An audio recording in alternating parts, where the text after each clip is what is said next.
Blood always tasted like copper and failure. Dominic Ashford had known this since July 3, 1863, when Confederate canister shot tore his abdomen open and left him drowning in Pennsylvania mud while his cavalry company charged past his dying body. The field hospital, if you could call a requisition a hospital smelled worse than the battlefield. Gangrene laundry and the particular sweetness of bodies shutting down. 28 years old, a captain in the 6th Pennsylvania Cavalry, and Dominic was bleeding out on a table made from barn doors, while a surgeon with shaking hands told him he had maybe an hour. The surgeon moved on. Triage meant the dying got morphine and prayers, while men who might survive got the knife. Dominic understood. He'd made similar calculations on the field, which trooper to pull from the melee, which position to reinforce which flank to abandon. Command was mathematics written in blood. He just never expected to be on the wrong side of the equation. Outside, the guns had gone quiet. Pickett's charge had broken against Cemetery Ridge like a wave against stone, and now both armies were licking wounds too deep to cauterize. Dominic could hear men crying for their mothers, for God, for someone to please just make it stop. He wanted to tell them it wouldn't stop, that dying took as long as it took, that the morphine only made the waiting bearable. A shadow fell across his cot, not the surgeon returning with false hope. This man wore no uniform, just dark clothing that seemed to drink the lamplight. Pale skin, black hair, eyes that held too many midnights. He studied Dominic the way officers studied maps before ordering assaults. "Captain Ashford, you have a choice to make." Dominic tried to speak but only managed a wet cough that brought copper taste flooding his mouth. The stranger continued, voice pitched low beneath the surrounding agony. "You can die here in the next hour, or you can serve forever." That last word carried weight that made Dominic's remaining consciousness recoil. Forever was too long. Forever meant watching everyone you loved die, watching causes you believed in crumble, watching the world change until nothing remained familiar. Forever was the opposite of mercy. But dying at 28 with the war unfinished felt worse. His hand moved, barely gesturing acceptance. The stranger smiled without warmth and produced a knife, not steel. Something darker, older, wrong in ways Dominic's fevered brain couldn't process. The blade opened the stranger's wrist with surgical precision. Dark blood welled darker than any blood should be, and when it touched Dominic's lips, the barn dissolved into fire and screaming and a hunger that eclipsed every other sensation he'd ever known. Later, after the transformation completed, and the stranger explained what Dominic had become after the first terrible feeding and the realization that he'd traded mortality for monstrosity, Dominic stood over the bodies of 3 Confederate deserters who tried to rob wounded Union soldiers, their throats torn open, their blood painting his hands. The stranger who called himself Nathaniel, who claimed to be recruiting for an immortal army to fight wars mortals couldn't win, nodded approval of. "You'll do well, Captain. The cause needs soldiers who understand sacrifice." Dominic stared at his bloody hands and wondered which cause Nathaniel meant. The one Dominic had nearly died for, or the one he'd just killed for without meaning to, without choice, driven by a hunger that overrode everything, including humanity. That was July 1863, 162 years ago. The math haunted him now as he sat in his quarters at Fort Ashford, watching dawn break over the Cascade Mountains, through windows designed to withstand artillery. 162 years of wars that never ended, just changed uniforms and venues. He'd fought in them all. World War I in the trenches at Belleau Wood, watching Marines charge German positions, while he moved between them like smoke, killing with hands and teeth because bullets were too slow. World War II landing at Normandy, with the first wave pulling wounded men from the surf, while machine guns made red mist of the water. Korea in the frozen hell of Chosin Reservoir. Vietnam at Khe Sanh during the siege. The Gulf War's 100-hour ground campaign. Iraq's brutal urban warfare in Fallujah. Afghanistan's endless mountain ambushes. Every war sold as necessary as the last one, as the fight that would finally bring peace. Every war a lie written in bodies too young to know they were being spent like currency. Dominic picked up the M1911 pistol from his desk. Standard military sidearm, .45 caliber, reliable enough that the design hadn't changed in over a century. But the bullets in the magazine weren't standard. Silver blessed by a priest who didn't ask why a vampire wanted holy ammunition. One shot to the temple, That's all it would take. Silver disrupted their cellular regeneration, turned a mortal's mortal, again long enough for death to remember their names. 412 years was long enough. He'd seen enough, killed enough, buried enough. The only thing keeping him from pulling the trigger was the same thing that had kept him alive through every war. Soldiers didn't get to quit while their people needed them. And Fort Ashford, his fort, his kingdom, his responsibility needed him, because humanity had finally developed weapons that made vampires bleed. The phone on his desk buzzed. General Marcus Thorne's name appeared on the screen. Of course. Marcus never slept either, hadn't for the 320 years since Reconstruction turned him from a Confederate officer into something that outlived the country he'd fought for. They'd been fighting together, and sometimes against each other, for over a century. The closest thing Dominic had to a friend in this war that never ended. He answered without greeting. Marcus's voice carried the particular exhaustion of someone reviewing casualty reports. War room, now, we've got a situation. Dominic set the pistol down. Later, after one more war, he'd been telling himself that for decades. The walk from his quarters to the command center took him through corridors carved from the mountain itself, reinforced concrete and steel, supporting tons of rock overhead. Fort Ashford had started as an army installation during the Cold War, one of dozens of underground facilities designed to survive nuclear strikes. When the vampires purchased it in 1987, through shell corporations and brokers who didn't ask questions, the humans assumed it would become luxury storage or some eccentric billionaire's apocalypse bunker. Instead, it became the nerve center for vampire military operations across the Pacific Northwest. 800 soldiers, both vampire and human contractors, trained here, commanded from here, died from here. Dominic passed memorial plaques lining the walls. Each brass plate carried a name, rank, and date. Too many dates from the past 3 years. The border war with the Confederate States Alliance humans, who decided vampires were abominations requiring extermination, had cost them 2,400 soldiers from a force that started at 8,000. A 30% casualty rate that would have broken most armies. But vampires didn't break easily. They just got tired. The war room smelled like burnt coffee and stress. 20-foot screens covered one wall displaying tactical maps of the Oregon-California frontier, where human and vampire forces had been grinding each other down for 3 years. Red markers showed enemy positions. Blue showed their own. Gray showed contested territory where neither side controlled anything except corpses. Marcus stood at the main console, his scarred face illuminated by screens showing real-time feeds from a dozen borders. 320 years hadn't been kind for Marcus. Not in terms of physical aging, vampires didn't age past the moment they turned, but in terms of accumulating scars that refused to heal completely. His face looked like a roadmap of violence, a line across his jaw from a Confederate officer's saber in 1870, another along his temple from a silver bullet in 1943, a third across his throat from a hunter's garrote in 1980. Each scar told a story of coming too close to final death. Marcus didn't turn from the screens, just gestured Dominic closer with one massive hand. Confederate pushed across the Klamath River last night, took 3 of our forward positions. We lost 83 soldiers trying to hold ground that doesn't matter strategically. Dominic studied the map. The Klamath positions were defensive outposts, early warning stations designed to spot Confederate movements before they reached major population centers. Losing them meant Confederate forces could advance another 20 miles before encountering serious resistance. It also meant 83 soldiers, vampires who'd served for decades, some for centuries, were gone. Not dead necessarily. Vampires were hard to kill permanently, but captured, wounded, scattered, tactically neutralized. We need to counterattack immediately. Marcus continued, pulling up force disposition charts. Hit them before they can consolidate. I've got 4 companies ready to move. We can launch in 6 hours. Dominic watched blue markers shift on the screen, simulating Marcus's reverse assault. It would work tactically. They'd retake the positions, maybe even push further, but it would cost another 100 soldiers, maybe more.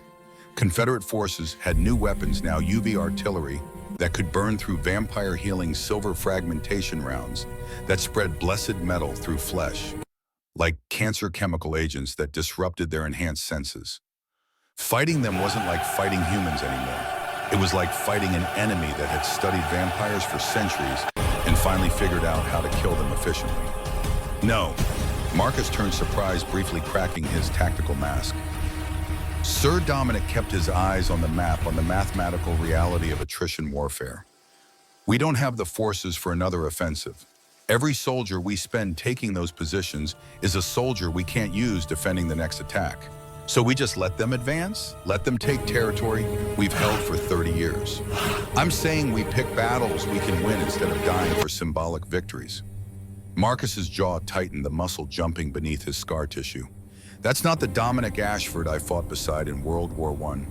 That man understood that war requires sacrifice. That man was stupid. Took me 2 more wars to figure it out. The words came out harsher than intended, carrying 200 years of regret Dominic hadn't meant to voice.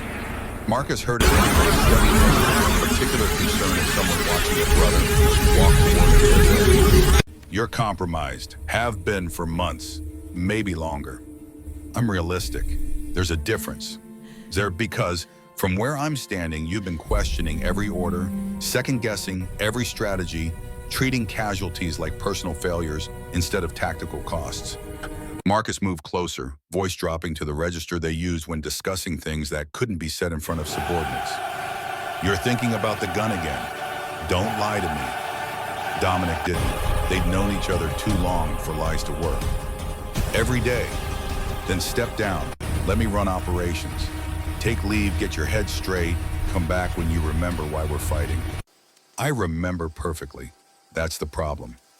Before Marcus could respond, the war room door opened and Captain Nathan Reeves entered, carrying a tablet, in the particular tension of someone delivering news that would complicate everything. Nathan was human, 54 years old, former Navy SEAL, 30 years of service before retiring and taking contractor work with Vampire forces. He moved like someone who'd spent decades learning to live with violence, all controlled efficiency and suppressed instinct. His face carried the weathering of too many deployments lines around the eyes, from squinting through rifle scopes, scar along his jawline from an IED in Kandahar, the particular flatness in his expression that came from watching friends die in places nobody back home could locate on the map. Dominic had hired him 10 years ago after reading Nathan's service record and recognizing a kindred spirit, someone who'd fought long enough to wonder if any of it mattered. Nathan had walked into the interview looking like he'd just finished a 3-day bender, which he had celebrating his discharge with a bottle of bourbon in a crisis of conscience, and asked a single question. Do you actually win these wars, or do you just fight them until everyone forgets why they started? Dominic hired him on the spot. Now Nathan set his tablet on the command console and pulled up a logistics report without preamble. Prisoner convoy from the Confederate front arrived 30 minutes ago. 40 detainees, various conditions, mostly non-combatants captured in border sweeps. Standard processing, except Commander Vincent wants you in the courtyard personally. Marcus frowned, already pulling up the prisoner manifest on his screen. Vincent doesn't request command presence for a routine process. What's different about this group? Nathan's expression didn't change, but something in his posture shifted, the minute tensing of someone about to deliver intel that would alter operational parameters. He didn't say, just that you'd want to see this yourself. Dominic felt something cold settle in his chest, the particular dread of knowing bad news was coming, but not knowing which flavor. In 4 centuries, he'd developed instincts for disaster. This felt personal in ways never did. The courtyard at Fort Ashford Center had been designed as a staging area for rapid deployment, large enough to accommodate 3 helicopter landing zones, or 50 vehicles depending on mission requirements. Now it served as a prisoner processing station, 40 humans kneeling in formation, while vampire soldiers in black tactical gear maintained perimeter security. The detainees looked like casualties of asymmetric warfare, dirty, exhausted, wearing civilian clothes that had been torn and stained by whatever journey brought them here. Some bore the glazed expression of trauma. Others just looked empty past trauma into whatever came after. Commander Vincent Cross stood near the lead prisoner, a vampire officer Dominic had known for 90 years. Vincent had been turned during World War II, a British intelligence officer who'd gotten too close to Nazi occult research and paid the price. He'd spent the intervening decades working in vampire intelligence services, the kind of careful, methodical operator who never rushed, never panicked, and never requested command presence unless absolutely necessary. Vincent's pale face showed unusual tension as Dominic approached. He gestured toward the prisoners without speaking, letting Dominic scan the formation himself.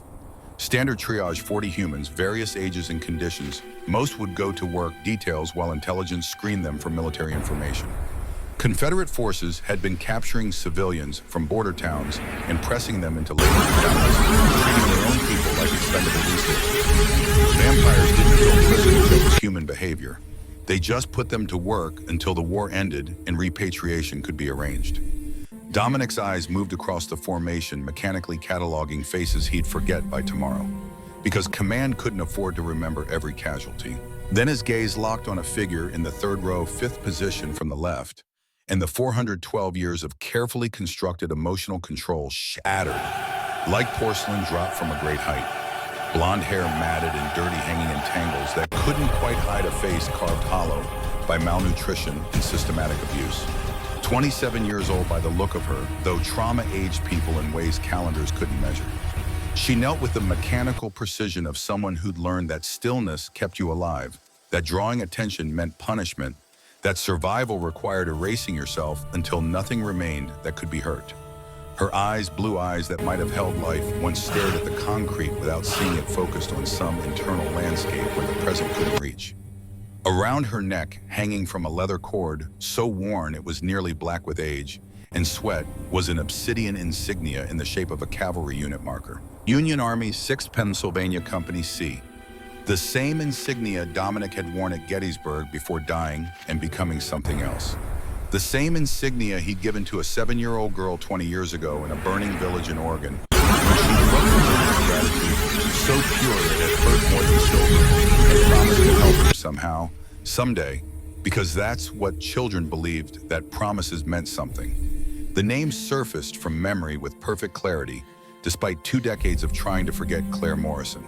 7 years old, blonde hair full of ash standing in front of him, while her village burned, and saying the words that had haunted him ever since. "When I grow up, I'm going to help you, like you helped us, I promise." And he believed her. For one moment in 140 years of cynicism and death, he'd actually believed that a child's promise could mean something in a world that broke everything eventually. The courtyard tilted. Dominic's knees didn't buckle. 4 centuries of combat discipline prevented that. But something inside him did, some load-bearing structure he'd built his entire existence around. She was here, in chains, empty-eyed and broken after what must have been 18 years of systematic degradation, because he'd failed to keep his side of the bargain. He'd promised protection. He'd given an order. And somewhere between his word and its execution, bureaucracy had decided a single village didn't matter enough to spend resources on. Vincent's voice came from somewhere distant. "Sir, are you?" Dominic moved before Vincent finished, crossing the distance to Claire in 4 strides that ate the space between them. He knelt, not crouched, not bent, but dropped to one knee like a soldier, paying respects at the grave, bringing himself level with her bowed head. 4 centuries of discipline screamed at him to maintain command presence, to not show weakness in front of subordinates and prisoners, to keep the mask in place. He ignored all of it. His hand moved with careful precision to touch the insignia at her throat, lifting the blackened leather cord gently. The obsidian felt warm, as if it had absorbed her body heat over years of constant contact. The engraving was still visible despite 2 decades of wear, the cavalry unit marker he had worn into battle, the symbol of the war he died in a country that no longer existed. She'd kept it. Through everything that must have happened, the recapture, the slavery, the passage between masters who treated humans like livestock, she'd kept this worthless piece of carved stone because it represented the only promise anyone had ever made her. Dominic's voice came out rougher than intended, 400 years of control failing completely. "Do you know who I am?" Claire's head moved fractionally, the minimum response to acknowledge a question. Her voice, when it came, had been scraped raw by disuse or screaming, or both. "No, master." That word master hit harder than any weapon Dominic had ever faced. Silver bullets hurt. Blessed blades burned. UV light could reduce vampires to screaming agony. But this exhausted whisper, carrying the weight of 18 years learning to call people master, that destroyed something in him no physical weapon could touch. He touched her chin, gently lifting her face upward until their eyes met. Blue eyes he remembered correctly, but emptied of whatever spark had animated the 7-year-old who'd stood in ashes and made impossible promises. Now those eyes held only the flat acceptance of someone who'd learned that hope was more painful than despair, that fighting back just made the beating worse, that the only safe place was the nothing inside yourself where they couldn't reach. Dominic searched her face for recognition and found none. She looked at him the way prisoners looked at all their captors, with the distant politeness of someone waiting to learn what new torture today would bring. The girl who'd promised to help him was gone, erased by whatever systematic horror she'd endured since he failed to protect her. His hand fell away. He stood every movement mechanical and turned to Vincent without seeing him. Take her to medical. Immediately. Best care we have. Private room, armed guard. No one touches her without my direct authorization. Vincent hesitated, confusion clear in his ancient eyes. Sir, she's listed as a work detail transfer. Standard processing. The words came out colder than Dominic intended, carrying 4 centuries of command authority that made Vincent step back involuntarily. I don't care what she's listed as. She goes to medical now. Full medical workup, trauma care, psychiatric evaluation if we have anyone qualified. And find me whoever processed the initial intake report. I want to know everything about where she came from. Nathan had followed Dominic into the courtyard. Professional instinct, keeping it close, the man started deviating from protocol. Now he moved to Claire's side, producing a multi-tool to cut the plastic restraints binding her wrists. The zip ties fell away, revealing raw skin underneath old scars layered over older scars and patterns that suggested prolonged captivity.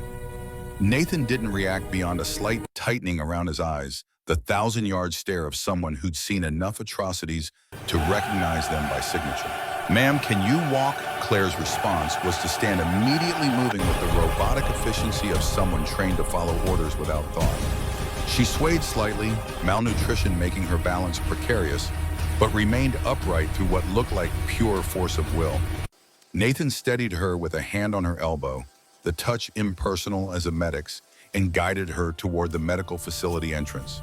Marcus materialized at Dominic's shoulder, his scarred face unreadable. Want to tell me what just happened?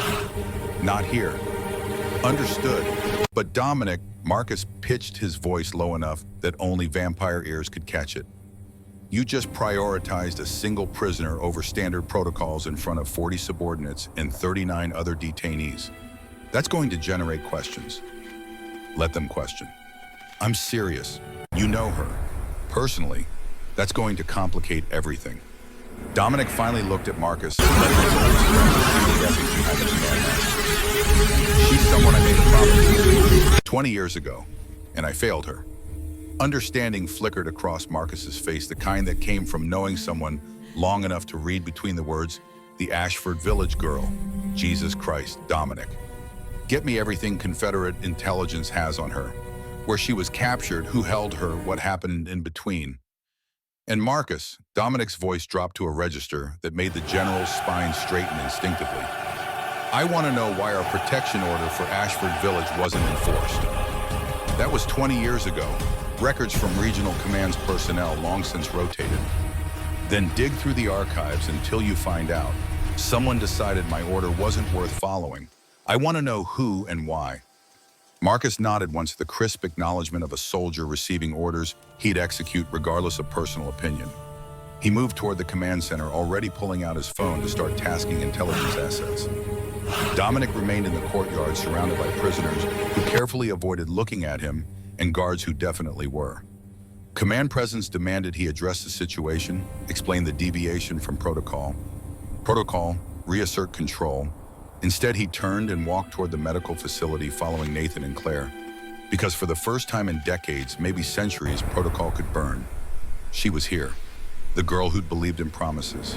The child he'd failed to and seeing her broken like this, emptied of everything that had made her believe a 7-year-old could help a 400-year-old vampire that hollowed out something in Dominic that all his carefully maintained emotional control couldn't protect.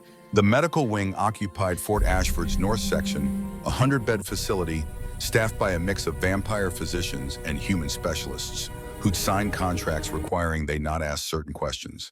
Dr. Sarah Vance, the facility director, met them at the entrance with the brisk efficiency of someone who'd spent 30 years in military medicine before taking a civilian position that paid triple and required half the bureaucracy. She took one look at Claire and started issuing orders to nearby nurses without waiting for Dominic to explain. Within 5 minutes, Claire had been moved to a private examination room, hooked to monitors tracking vitals that painted a comprehensive picture of systematic abuse, severe malnutrition, dehydration, anemia, vitamin deficiencies consistent with inadequate diet over years, old fractures that had healed poorly, scar tissue from repeated injuries, markers suggesting prolonged psychological trauma. The medical readout looked like a prisoner of war dossier, except POWs usually got captured during a specific conflict with a definable endpoint. Claire had been a prisoner since she was 9 years old, passed between masters who treated her like property, because technically in Confederate States Alliance territory, that's exactly what she was. Dr. Vance pulled Dominic aside after the initial assessment, her professional mask slipping enough to show the anger beneath. She'll live, but it's going to take months of treatment, maybe longer, depending on what we find during the psychiatric evaluation. I've seen combat trauma. I've treated soldiers with PTSD from tours that broke them in ways bullets never could. But this, she gestured toward the exam room, this is sustained systematic dehumanization over nearly 2 decades. That doesn't heal quickly. Sometimes it doesn't heal at all. Dominic watched through the observation window as nurses worked with quiet competence, treating Claire's physical wounds with medications and gentle hands. She submitted to everything without resistance, moving when directed, staying still when told, giving monosyllabic responses to questions.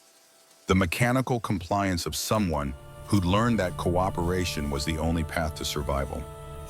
Do whatever it takes. Money isn't a concern. Resources aren't a concern. If we don't have something she needs, get it. Dr. Vance studied him with the particular directness of medical professionals who'd earned the right to speak truth to authority.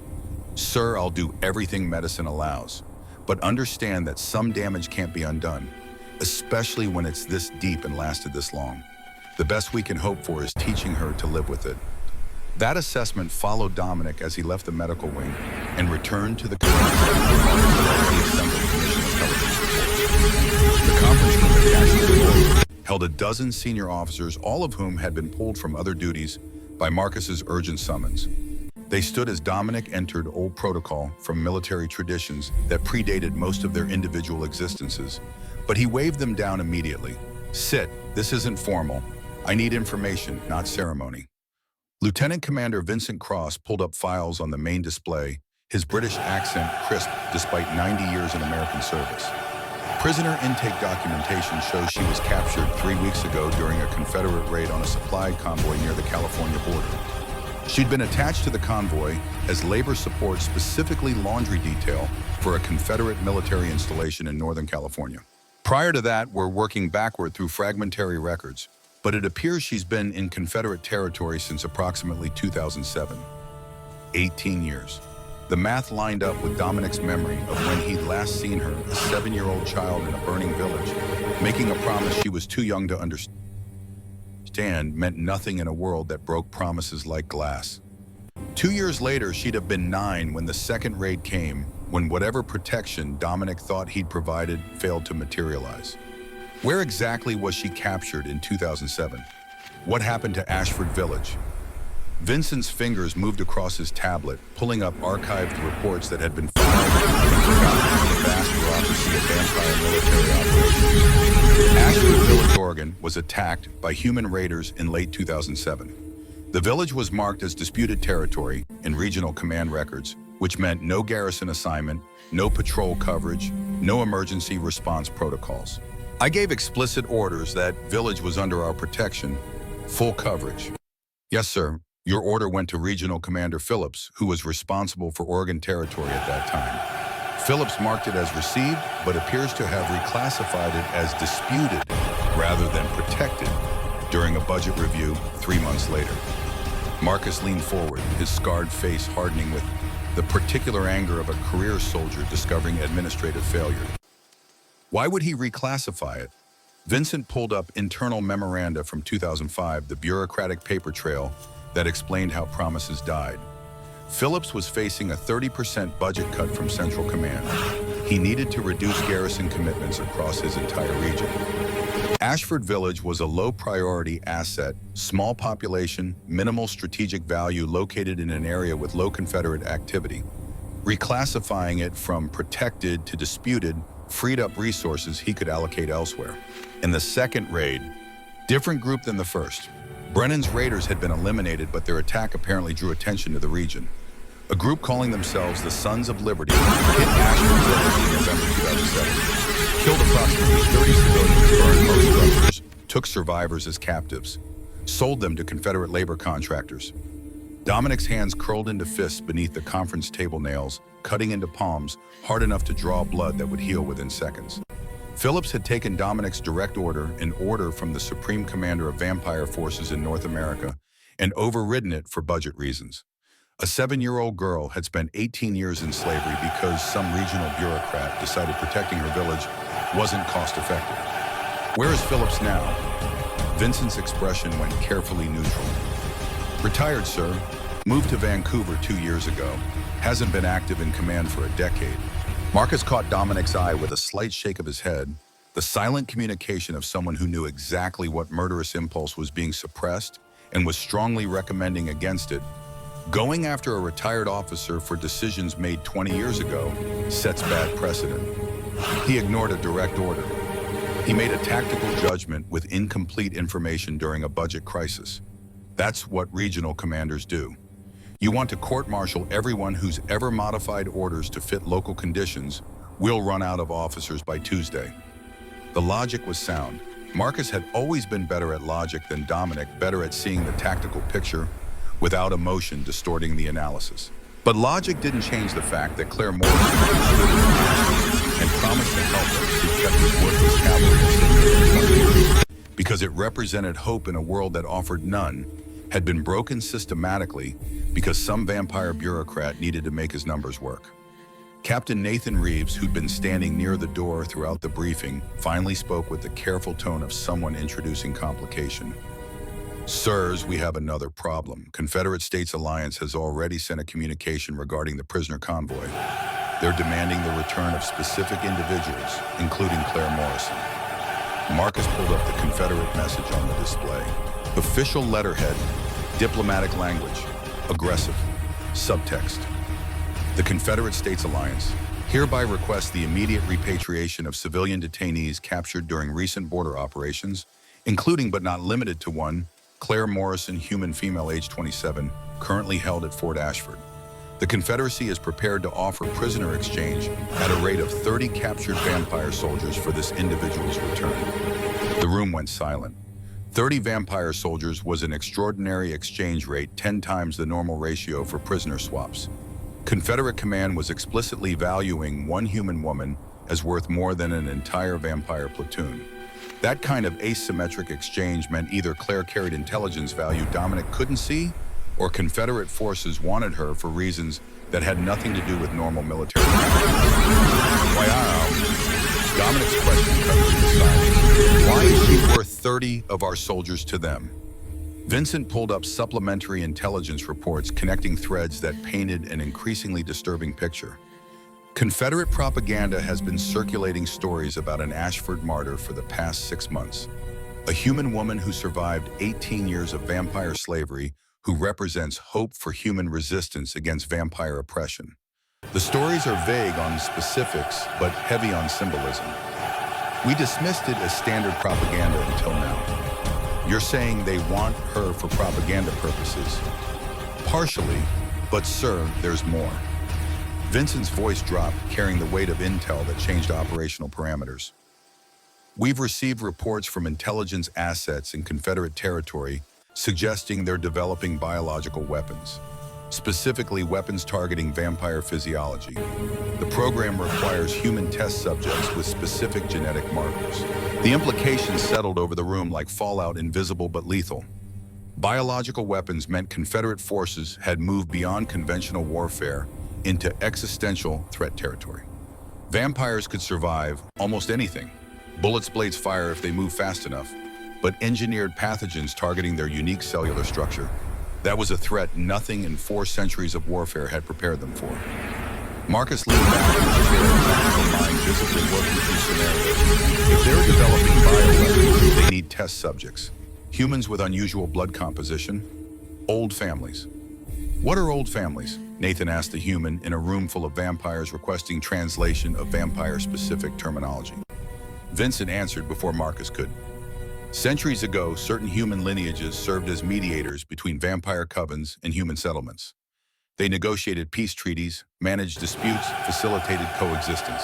Over generations, interbreeding occurred. Not enough to create hybrids, but enough to leave genetic markers.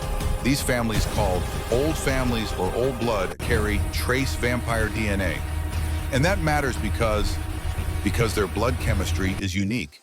It carries natural resistance to vampire compulsion, slightly enhanced healing, and most importantly, Vincent pulled up biological schematics that look like they'd been stolen from classified research databases. Antibodies that can neutralize vampire cellular regeneration. If weaponized properly, old blood could theoretically be used to create compounds that make vampires mortal. Dominic felt the pieces click into place with sickening clarity. Confederate forces weren't demanding Claire's return for propaganda. They wanted her because she carried genetic markers that could be synthesized into a weapon capable of neutralizing vampire immortality. Every vampire in North America, every vampire on Earth could be made mortal, vulnerable, killable with conventional weapons if Confederate scientists successfully weaponized her blood chemistry. How do we know she's old blood? We don't, not with certainty, but the Ashford region has historical documentation of old families settling there in the 1800s. Claire Morrison's genealogy, what we've been able to reconstruct from fragmentary records, traces back to known old blood lineages in England before emigration. Combined with Confederates' unusual interest in her, specifically the probability is high. Marcus stood moving to the display showing Confederate force dispositions along the border. This changes everything. If they want her for weapons development, they won't take no for an answer. We're looking at a raid on Fort Ashford, soon. Probably within 72 hours. Agreed. We need to increase security, move her to a secure location, possibly transfer her off-site entirely until we can verify. No. Dominic's voice cut through the tactical discussion with absolute finality. She stays here, under my direct protection. The room shifted uncomfortably. Senior officers exchanged glances that carried volumes of unspoken concern. Finally, Marcus spoke with the careful tone of someone addressing a superior they suspected was making catastrophic mistakes. Dominic, I understand you feel responsible for what happened to her, but keeping her here makes Fort Ashford a target. 800 soldiers at risk because you want to protect one hero who may be the key to a weapon that could destroy our entire species. She's not a weapon. She's someone I made a promise to. She's both. And right now, the weapon part matters more strategically. We're not trading her back to people who'll dissect her in a laboratory. Then we're not trading 30 of our soldiers back either. Men who've served for decades, who have families and responsibilities and lives worth living. You're prioritizing a stranger over people who've bled for you. The accusation hung in the air, true enough to cut deep. Dominic knew Marcus was right from a purely tactical standpoint. 30 vampire soldiers was a significant force multiplication. Refusing the exchange meant those soldiers stayed in Confederate captivity, probably dying there because prisoner exchanges only worked when both sides valued prisoners enough to negotiate. But accepting meant sending Claire back to the same slavery she'd just escaped, only worse this time, because now she'd be a laboratory specimen instead of just property. Nathan, who'd been watching the exchange with the careful neutrality of someone caught between Vampire Command, structured debates, finally spoke. Sirs, there's a third option. We accept the exchange but sabotage their weapons program from inside. Send her back with a tracking device. Infiltration team follows. We extract the other test subjects and burn the facility. That puts her back in their hands, with no guarantee we can get her out before they kill her, Dominic said flatly. Yes, sir, but it protects Fort Ashford, recovers our soldiers, and potentially destroys their weapons program. The math works. The math always works when you don't count certain casualties. Nathan met Dominic's eyes with the direct honesty of someone who'd made too many hard calls to soften them with euphemism. Sir, I'm not saying it's right. I'm saying it's the option that keeps the most people alive. That's what command means. Making choices where all the options are bad and picking the least terrible one. Dominic recognized the philosophy because he'd lived by it for centuries. Every war he'd fought, every battle he'd commanded, every attack he'd ordered had involved mathematical calculations about acceptable losses. You couldn't win wars without spending lives. The question was always which lives you spent and whether the objective was worth the cost. For 400 years, Dominic had answered that question with cold tactical precision. But now looking at intelligence reports showing Claire Morrison's genetic markers might be the key to vampire extinction, he couldn't make the math work anymore. Before he could respond, the door opened and Dr. Vance entered without waiting for permission, her medical authority overriding military protocol. "Sir, we need to discuss the patient's condition. Privately." Dominic followed her out of the conference room into an adjacent office that provided acoustic isolation for sensitive discussion. Vance closed the door and turned with the particular intensity of someone about to deliver diagnosis she wished she didn't have to. The physical damage is extensive but manageable. Malnutrition, dehydration, multiple old injuries that healed poorly but won't kill her. The psychological damage is worse. She's exhibiting severe PTSD, dissociative symptoms, learned helplessness consistent with prolonged captivity. Her responses to questions are minimal mechanical, showing significant cognitive avoidance of anything requiring emotional processing. Can it be treated? Yes, with time, patience, and specialized care. But sir, there's something else you need to know. Dr. Vance pulled up blood work results on her tablet graphs showing molecular analysis Dominic didn't have medical training to interpret. Her blood chemistry is unusual.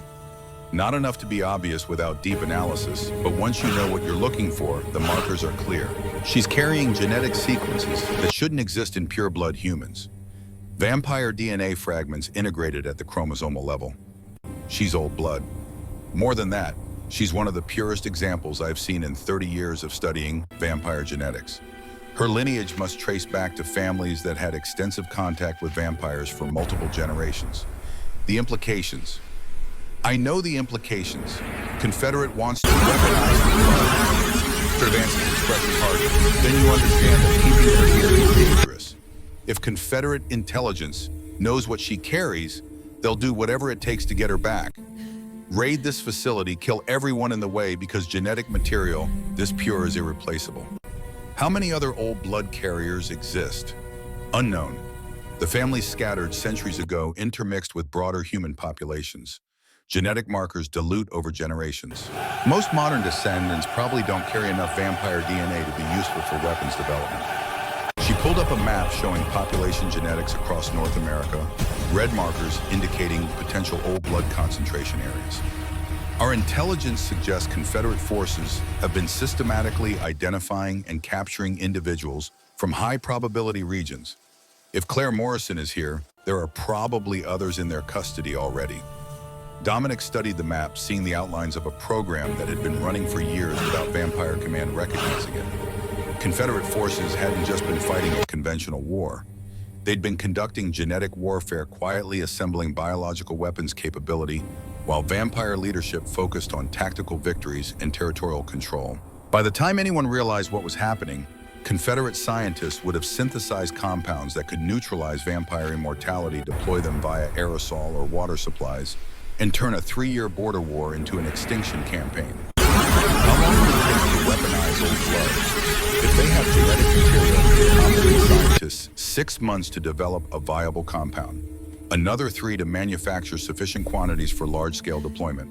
We're probably looking at less than a year before they can field it operationally. The timeline meant Confederate forces were already well into development, possibly approaching deployment readiness. That urgency explained why they were offering 30 vampire soldiers for Claire's return time was more valuable than troops at this stage. Every day they didn't have her genetic material was a day their weapons program fell behind schedule. Thank you, doctor. Continue treatment and keep me informed of any changes in her condition. Sir, one more thing. Dr. Vance's voice carried the particular hesitation of someone about to cross professional boundaries into personal observation. She's been asking about you. Not directly, she's too traumatized for direct communication. But she keeps touching the insignia around her neck and watching the door like she's waiting for someone. I think on some level she remembers you. That possibility followed Dominic back to his quarters, where the M1911 with its silver bullets still sat on his desk exactly where he'd left it. 412 years of accumulated regret crystallized into a single image, a 7-year-old girl promising to help him, believing that promises meant something, keeping his worthless cavalry insignia through 18 years of hell because it represented hope in a world that systematically destroyed hope in everyone it touched. He'd failed her completely. Given an order, assumed it would be followed and never checked because command meant trusting subordinates to execute directives. Then she disappeared into Confederate slavery, while Dominic fought other wars and forgot about one village in Oregon that didn't matter strategically. Now she was here broken and empty, carrying genetic markers that made her a weapon both sides would kill to possess. The phone buzzed, Marcus predictably, because his oldest friend had always known when Dominic was spiraling. Stop thinking about the gun. We've got bigger problems. What now?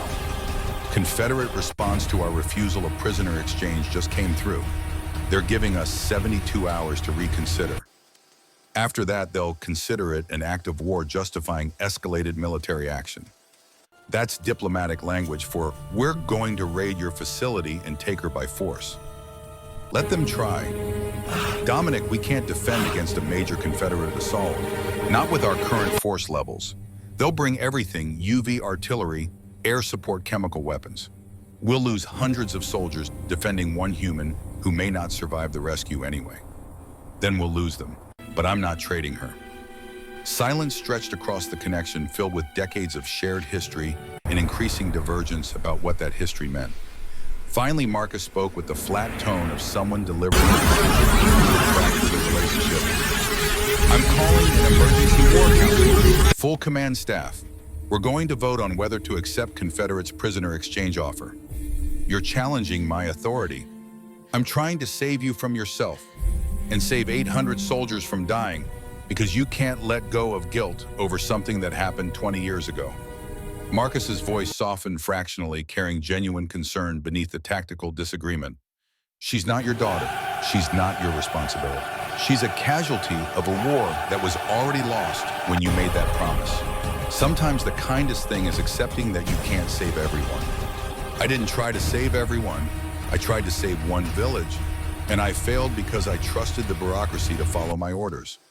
Then learn from it and don't make the same mistake twice. Don't let 800 soldiers die because you're trying to fix something that's already broken beyond repair. The call ended. Dominic sat in silence, surrounded by 4 centuries of military decorations and medals from wars nobody remembered, holding a phone that had just delivered his oldest friend's declaration of opposition. The fracture in Vampire Command wasn't about Claire Morrison specifically. It was about competing philosophies that had been growing incompatible for decades. Marcus believed in pragmatic survival, in making hard calls that kept most people alive, even if it meant sacrificing the few. Dominic used to believe the same thing, had believed it through 2 world wars and a dozen smaller conflicts. But somewhere between Korea and Vietnam and Iraq, the math stopped working for him. All those acceptable losses added up to a number too large to accept. Claire Morrison represented every acceptable loss he had ever calculated, every civilian casualty marked as regrettable but necessary, every promise broken, because tactical objectives mattered more than individual lives. He could let her go, trade her for 30 soldiers who'd serve faithfully, make the smart call that saved the most people. But if he did that, if he made that calculation one more time, he wasn't sure he'd be able to look at himself in any mirror ever again. The walk to the medical wing took him through quarters that had become too familiar, past memorial plaques bearing names of soldiers who died making hard calls because that's what soldiers did. Fort Ashford ran on those calculations, on the accumulated mathematics of acceptable sacrifice. Maybe that's what made it different from human military installations. Vampires had centuries to accumulate regret instead of just decades, centuries, to watch the bodies pile up and wonder if any of it meant anything. Bodar Vance met him at the medical wing entrance. She's stable but sedated. The psychological evaluation suggested keeping her under mild sedation until the immediate trauma responses settle. She was experiencing flashbacks, panic attacks, whenever anyone approached too quickly. The sedation helps. I need to see it. Sir, I'm not sure that's... I need to see it. Vance studied him with the direct assessment medical professionals used when evaluating whether someone was about to make their job harder, then stepped aside. Room 3, don't touch her without warning. Don't make sudden movements. And if she starts showing distress, you leave immediately. The room was small, designed for privacy rather than efficiency, with monitoring equipment arranged discreetly to avoid the sense of being observed. Claire lay in a bed that looked too large for her diminished frame of V-lines, running clear fluids that would rehydrate and stabilize her after years of nutritional neglect. Someone had cleaned her, changed her into hospital clothing that actually fit, brushed the tangles from her hair. Without the dirt and desperation, she looked younger than 27. She looked like a child playing dress-up in adult trauma. Dominic pulled a chair to her bedside and sat watching the steady rise and fall of her breathing that the monitors confirmed was normal for someone recovering from systematic abuse. The obsidian insignia rested on her collarbone, the leather cord they'd somehow missed during cleaning. They'd probably tried to remove it and discovered she became agitated, so they'd left it because choosing battles was standard medical practice. His own hand moved to his chest to where that same insignia had hung 162 years ago when he'd charged up Cemetery Ridge with the 6th Pennsylvania Cavalry and gotten shot out of his saddle. He'd given it to her because a 7-year-old had looked at him at a vampire covered in blood from killing ladies and seen something worth promising to help. That innocence had hurt more than blessed Silver because it reminded him of why he'd chosen to become a soldier in the first place, before immortality made him forget that war was supposed to have purpose beyond perpetuation. Claire's eyes opened suddenly, the sedation apparently insufficient to keep her completely under. They tracked around the room with careful precision, mapping exits and threats like a prisoner learning a new cell. Then they found Dominic and locked on with an intensity that suggested the sedation had lowered her defenses more than her awareness.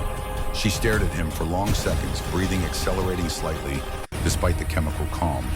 Her hand moved to the insignia at her throat, fingers closing around it in a gesture so familiar it must have been repeated thousands of times over 18 years. Protection, talisman, the only thing she had that meant anything in a world that had taken everything else. Dominic leaned back slightly, trying to present as non-threatening as possible for someone who was fundamentally a predator. "I'm not going to hurt you." Her lips moved, but no sound came. She tried again, voice barely above a whisper. "I know you." The words hit with unexpected force. No, not new, present tense, recognition breaking through whatever walls trauma had built. "Yes, the fire, the village, you saved us." Each word came with effort, like she was pulling them from deep water. "You gave me this." Her fingers moved on the insignia, tracing the engraving she must have memorized years ago.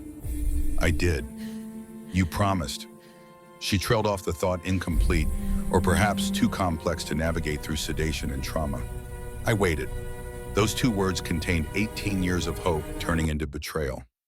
"I waited. For rescue that never came, for protection that evaporated, for someone to remember that a 7-year-old had been promised safety and that promises were supposed to mean something. She'd waited and he'd forgotten, and the gap between those two realities was filled with horror he couldn't undo. "I'm sorry."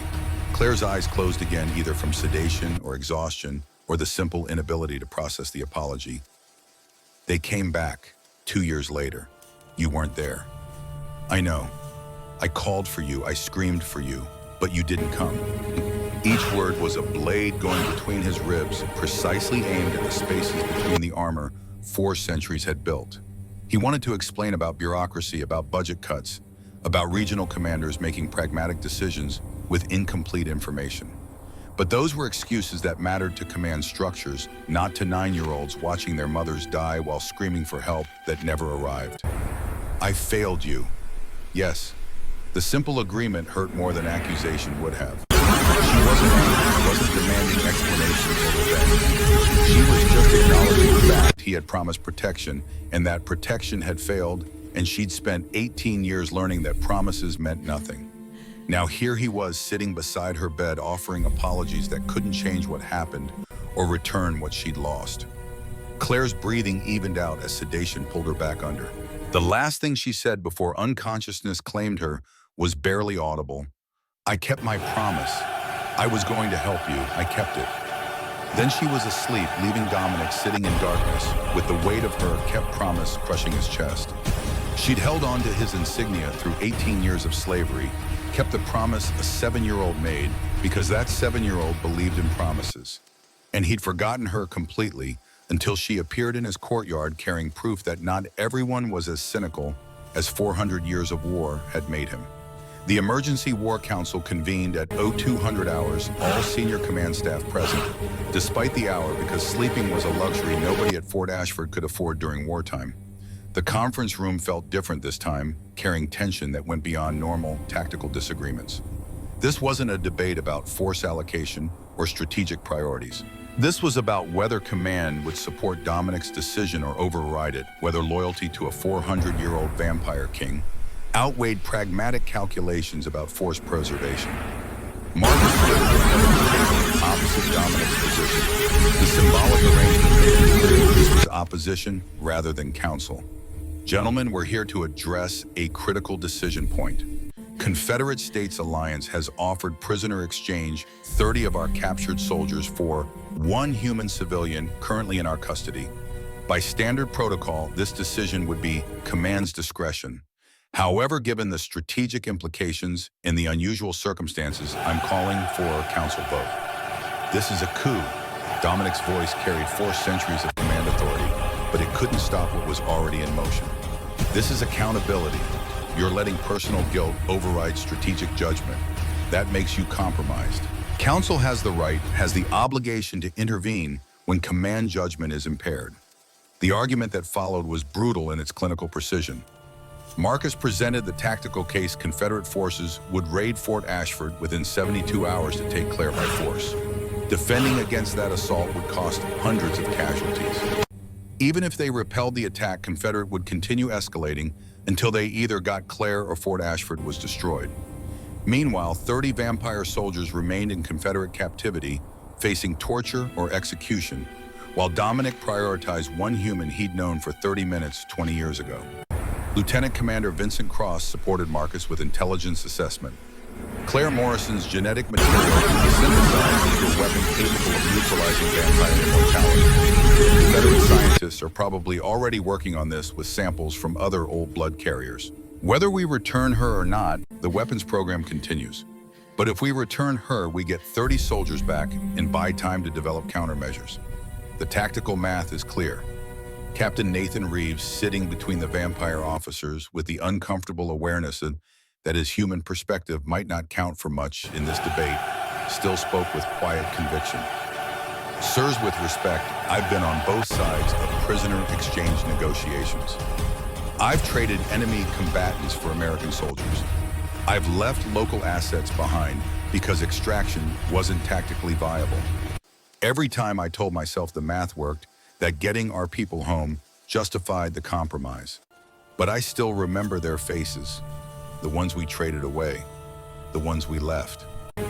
At some point, the math stops mattering and you have to ask what kind of army you're building. An army that survives, Marcus said flatly. That's what matters, survival. Everything else is luxury we can't afford during existential war. Is it survival if we become exactly what they say we are? Monsters who treat humans as expendable. We are monsters, Captain. Pretending otherwise doesn't change what we do to survive. Dominic listened to the debate with the detached awareness of someone watching his fraction real time. Marcus wasn't wrong about the tactical analysis. Confederate would escalate until they got what they wanted, or Fort Ashford was destroyed trying to deny them. 30 soldiers would remain in captivity, possibly dying there because Dominic couldn't let go of guilt over one failed promise. The math worked. It always worked when you calculated in casualties rather than names. But some part of him, the part that had survived 412 years of war by finding things worth protecting, couldn't make the calculation this time. Claire Morrison represented every promise he'd ever made and failed to keep every civilian marked as acceptable collateral, every justification he had used to make violence bearable. If he traded her now, if he accepted the logic that her suffering mattered less than tactical optimization, He wasn't sure he'd have any reason left to keep fighting. The wars would continue.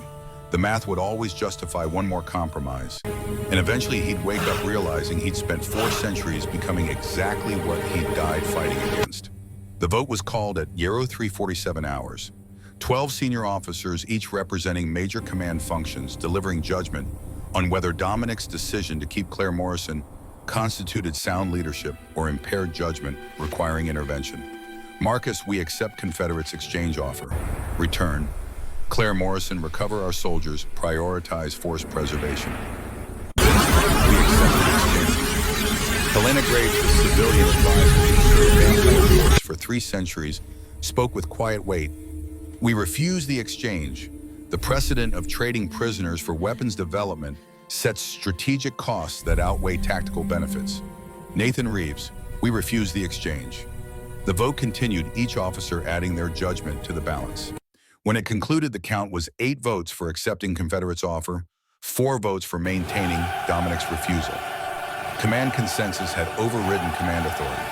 Marcus delivered the verdict with the particular regret of someone executing a decision he believed necessary, but hated. Council vote supersedes command discretion in cases of impaired judgment. Will contact Confederate command immediately, accept their exchange offer, arrange logistics for prisoner transfer. You're sentencing her to death in a laboratory. We're saving 30 soldiers and preventing Fort Ashford from becoming a battlefield that kills hundreds more. That's what command requires. Dominic stood slowly, feeling 412 years of accumulated discipline, holding him upright when everything else wanted to collapse. Then you're in command now. Execute the decision yourself. Dominic, I said you're in command. I'm done. You want to trade her, do it, but I won't be the one who delivers her. He walked out of the conference room through corridors that suddenly felt like prison walls past soldiers who'd heard about the vote and carefully avoided his eyes. Command meant making hard calls. Marcus was right about that, but it also meant living with the consequences of those calls. And Dominic had accumulated 4 centuries of consequences that made sleep impossible and made the silver bullet look more attractive every day. The medical wing was quiet at 0400 hours, skeleton staff monitoring patients, while most personnel tried to get whatever rest the war allowed. Dervance looked up from her station as Dominic entered, read his expression with medical accuracy, and quietly gestured toward Claire's room. She didn't ask questions. Doctors learned early that sometimes people needed to sit with the dying or the condemned without explanation. Claire was awake, staring at the ceiling with the flat awareness of someone who'd learned that sleep just brought nightmares. She turned her head as Dominic entered, tracking him with eyes that held more clarity than earlier. The sedation had worn off, or she'd metabolized it faster than expected. Either way, she was conscious enough to understand when he sat in the same chair as before. They're sending me back. Not a question. Somehow she'd already figured it out. Maybe she'd heard staff discussing it. Maybe she'd just learned over 18 years that good things didn't last and rescue was always temporary. Either way, she knew. Yes. When 72 hours, Confederate is arranging logistics for prisoner transfer. Claire's hand moved to the insignia at her throat again. That protective gesture that probably kept her saying too hard, Dominic. Will you take this back before I go? I don't want them to have it. The request destroyed something in him. She wasn't asking for rescue or demanding explanation or even expressing anger at being traded away. She just wanted to return the one piece of hope she'd carried for 20 years, wanted to give it back to its owner before returning to captivity. As if the insignia mattered more than her own life. As if keeping his promise, the one she'd made, not the one he'd broken, was more important than survival. Keep it, it's yours. But you gave it to me for, she paused, struggling with memory or emotion or both. I was supposed to help you, I promised, but I can't do that if they take me back.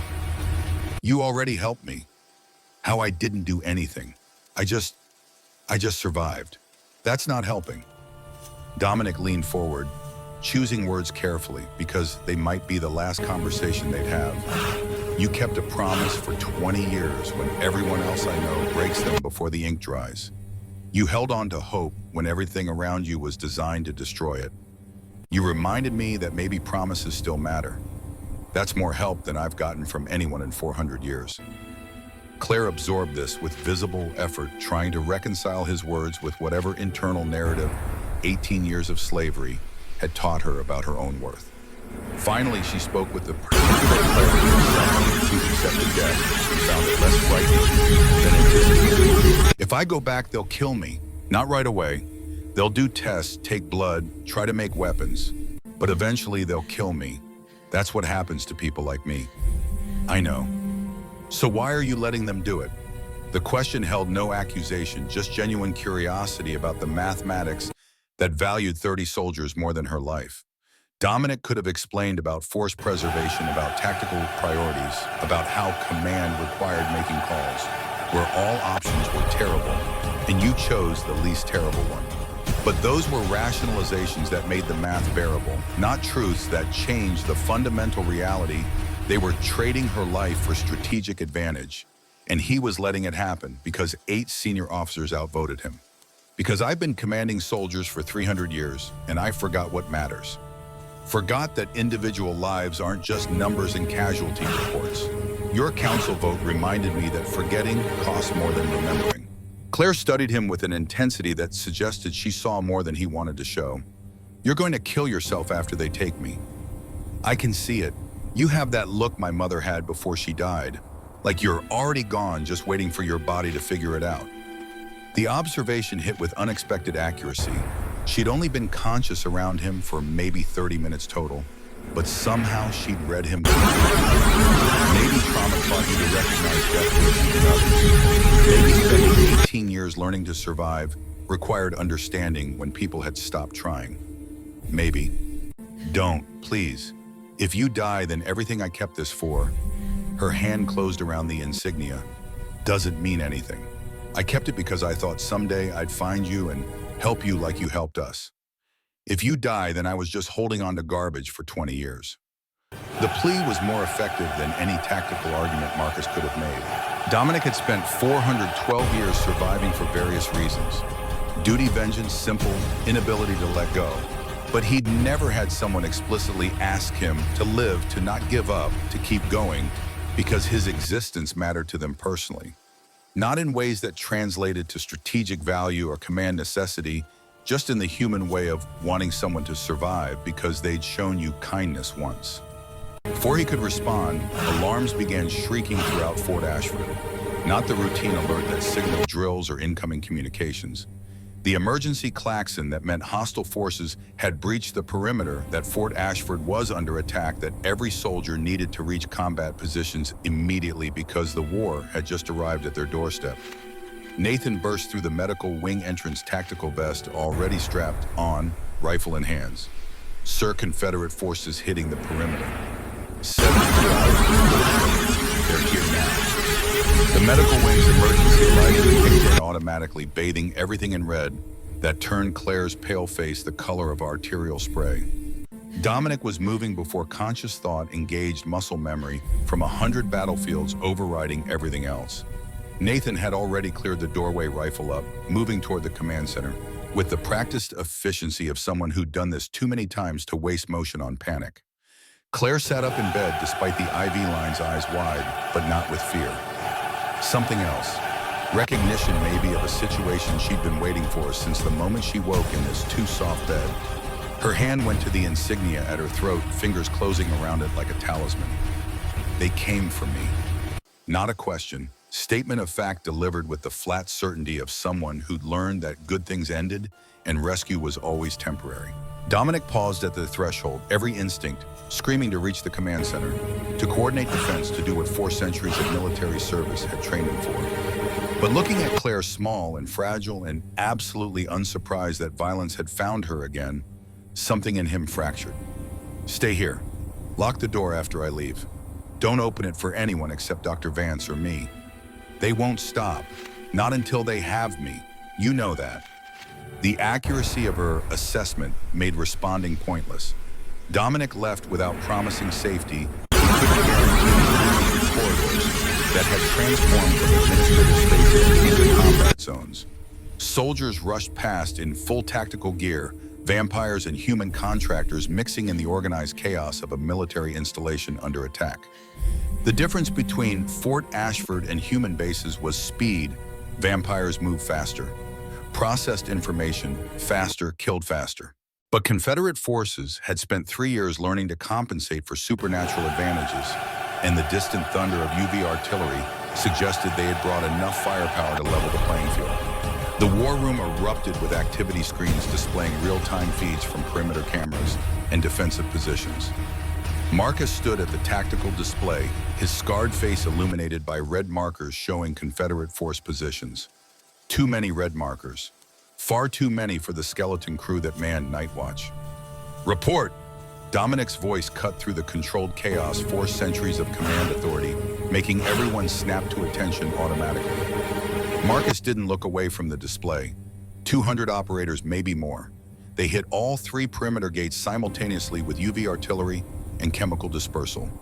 We've lost exterior defenses on the east and south gates. North is holding but barely. Casualties. He pulled up a list that was growing faster than Dominic could read. 43 confirmed dead in the first 10 minutes. Another 70 wounded, many killed because the exposure is limiting regeneration. 43 dead in 10 minutes. The math was catastrophic. At this rate, Fort Ashford would be overrun within the hour, all 800 personnel killed or captured because Confederate command hadn't waited 72 hours like they'd promised. They'd attacked immediately, probably gambling that vampire leadership wouldn't expect such aggressive timeline compression. Vincent appeared on one of the communication screens, his British accent clipped with stress. Sir, they're not trying to take the fort. They're punching straight for the medical wing. This is an extraction operation, not an assault. Can we hold them? Not if they're willing to spend bodies. They've got numerical advantage and weapons that neutralize our regeneration. We can kill 3 for every one of ours they take, but the math still doesn't work. Dominic studied the tactical display. Seeing the reality, Vincent was too professional to state. Explicitly, Confederate forces would reach the medical wing within 30 minutes, regardless of how many soldiers Fort Ashford spent trying to stop them. The only variable was how many vampires died in the attempt. Acceptable loss, as Marcus would call it. Necessary sacrifice for strategic objective. Except the strategic objective was protecting one human woman whose genetic material could theoretically be weaponized into species extinction. The mathematics kept coming back to the same equation: trade Claire's life for however many soldiers Confederate would kill, taking her by force. Save the many by sacrificing the few. Command 101, the calculation Dominic made 1,000 times across 4 centuries of warfare. Except this time making that calculation felt like putting the silver bullet to his own temple and pulling the trigger. Reinforce the medical wing. Pull everyone from non-essential positions. We hold them there. Marcus turned from the display, something dangerous flickering in his ancient eyes. That's suicide, Dominic. Concentrating forces in a defensive position while they have artillery superiority and chemical weapons. We'll lose 200 soldiers holding 1 quarter. Then we lose them. For what? For 1 human, for your guilt about a promise you made when horses pulled cannons. The accusation carried enough truth to cut deep, but Dominic had spent the past 4 hours, maybe the past 4 centuries, learning that truth didn't make decisions easier. It just made living with them harder. Execute the order, General. Marcus's jaw tightened, muscle jumping beneath scar tissue, but he turned back to his console and began issuing commands that would redeploy Fort Ashford's defensive posture from distributed perimeter security to concentrated interior defense. It was tactically sound if the objective was protecting a specific location. It was suicide if Confederate forces had the firepower to break through anyway, which intelligence suggested they did. Nathan materialized at Dominic's shoulder, his tactical vest stained with something dark that might have been blood. Sir, we've got a problem. The corridor leading to the medical wing is the only approach that doesn't require them to breach multiple hardened doors. They're going to funnel through there, and it's going to be a meat grinder for whoever's defending it. I'll defend it. Sir, I said I'll defend it. Get me a rifle and whatever silver ammunition we have left. Then organize a human contractor team to provide covering fire. Vampires will take point because we heal faster. Nathan studied him with the particular concern of someone who'd seen too many officers make decisions based on emotion instead of logic. This is a suicide mission. You know that. I've done suicide missions before. This one matters more. The look Nathan gave him suggested profound disagreement with that assessment, but the captain was professional enough to execute orders even when he thought they were catastrophically stupid. He moved off already coordinating with the human contractors who'd signed up for hazard pay, but probably hadn't expected to defend a hallway against 200 Confederate operators equipped with vampire-killing weapons. Dominic descended to the medical wing level, collecting soldiers as he went. 30 vampires total, all of whom had heard about the council vote and knew exactly what they were being ordered to die for. None of them questioned it. Soldiers didn't question orders in combat, not if they wanted to survive. But Dominic could see the calculation in their eyes, the mathematics of acceptable losses running through everyone's internal spreadsheets. They were being asked to die, not might die, defending one human who most of them had never met. The corridor leading to the medical wing was 40 feet long, reinforced concrete walls, overhead lighting that would provide excellent fields of fire for defenders and terrible cover for attackers. Confederate forces would have to funnel through it 5 abreast at most directly into concentrated defensive fire. It should hold. Tactically, mathematically, it should hold long enough for reinforcements or negotiated withdrawal or some deus ex machina that changed the tactical picture. Except Dominic had fought in enough wars to know that should rarely survive contact with enemy who were sufficiently motivated. And Confederate forces were motivated by the prospect of acquiring genetic material that could neutralize vampire immortality. That kind of strategic prize justified spending hundreds of operators if necessary. The first Confederate team hit the corridor 12 minutes later, moving with the coordinated precision of special forces who trained specifically for vampire engagement. UV floodlights preceded them, burning through vampire flesh before bullets could. Dominic felt his skin start blistering immediately, the particular agony of cells dying faster than his supernatural healing could compensate. But 412 years of combat experience meant he could function through pain that would have incapacitated younger vampires. He fired through the UV glow, each round precisely aimed at center mass of advancing operators. 3 went down before they could return fire. 5 more took their place, moving through the bodies of their fallen comrades with the mechanical efficiency of professionals who'd accepted casualties as operational cost. The firefight lasted 90 seconds, ending when the first Confederate wave withdrew, leaving 8 bodies and 2 wounded operators who couldn't extract in time. Dominic counted his own casualties. 4 vampires down, 3 wounded badly enough that their healing couldn't keep pace with silver-laced bullet damage. The exchange ratio favored defenders, but not by enough margin to matter. Confederate command could afford to spend 8 operators taking out 4 vampires. They had numbers and tactical patience. Fort Ashford had neither. Marcus's voice crackled through Dominic's radio, carrying the flat tone of someone delivering tactical assessment he wished he didn't have to. Second wave forming up. Estimated 60 operators this time. They're going to overwhelm your position. Then we hold anyway. With what you've got, 26 combat effective soldiers left.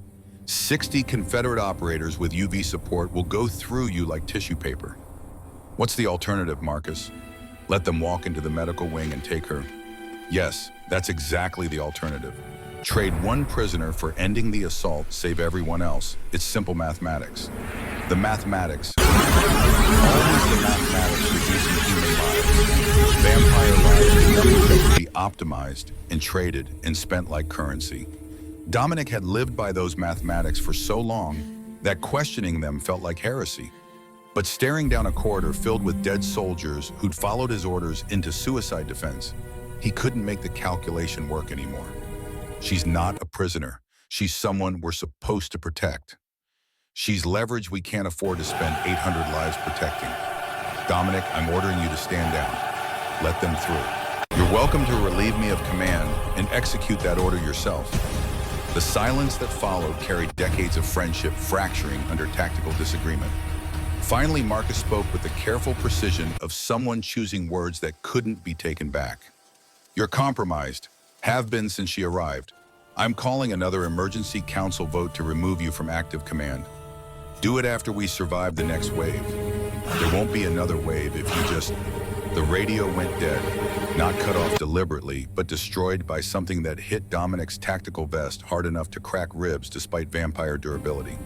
Silver fragmentation grenade, he realized, distantly feeling the blessed metal spreading through his torso like cancer. His healing factor stuttered, trying to isolate and expel the silver, but there was too much, too dispersed.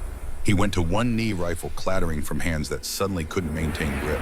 The second wave hit while he was compromised. 60 Confederate operatives moving with mechanical precision of people executing a plan they'd rehearsed 100 times. They came through UV glare and chemical smoke firing as they advanced, spending ammunition like they had infinite supplies. Which they probably did, given the tactical patience that suggested this was a prepared operation rather than hasty response. Dominic tried to stand to return fire, to do anything except kneel uselessly, while soldiers under his command died defending a position he'd ordered them to hold. But silver poisoning had reduced his supernatural abilities to barely human levels, and barely human wasn't enough against Special Forces operators who trained specifically for this engagement. Nathan appeared from somewhere, grabbing Dominic's tactical vest and dragging him backward with strength that suggested adrenaline overriding common sense. Return fire came from the human contractors, covering their withdrawal with disciplined volleys that dropped 3 more Confederate operators. But it wasn't enough. It was never enough when attackers had numerical advantage and willingness to spend lives. The medical wing's emergency doors slammed shut, blast-resistant, steel ceiling with hydraulic finality. Dominic could hear fighting on the other side, the particular thunder of close-quarters combat, where bullets were too slow and hands became weapons. His soldiers were dying because he'd ordered them to defend one human who most military calculus said wasn't worth defending. Dr. Vance was suddenly there, cutting away his tactical vest with medical scissors, exposing the silver-contaminated wounds that had turned his torso into a roadmap of trauma. She worked with the efficient calm of someone who treated battlefield injuries under fire before injecting something that made the pain recede enough for thought to function. The fragments are too deep. I can't extract them here. You need surgery. How long until I'm combat effective? Never if you don't get proper treatment. Hours even with our best care. You're done for this fight. The tactical reality settled over him like burial shroud. He was compromised, silver poisoned, unable to defend anything, while Fort Ashford burned around him.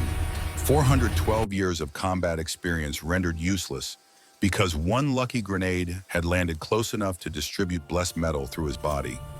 Marcus appeared in the medical wing, his armor scorched from UV exposure but otherwise intact. Eastgate is breached. They're inside the main facility. We've lost over 80 soldiers trying to hold them. This ends now, Dominic, one way or another. We can still? There is no we can still. You're down. Your position is overrun. Confederate forces are 3 minutes from reaching this room, and there's nothing stopping them except sealed doors that won't hold against shaped charges.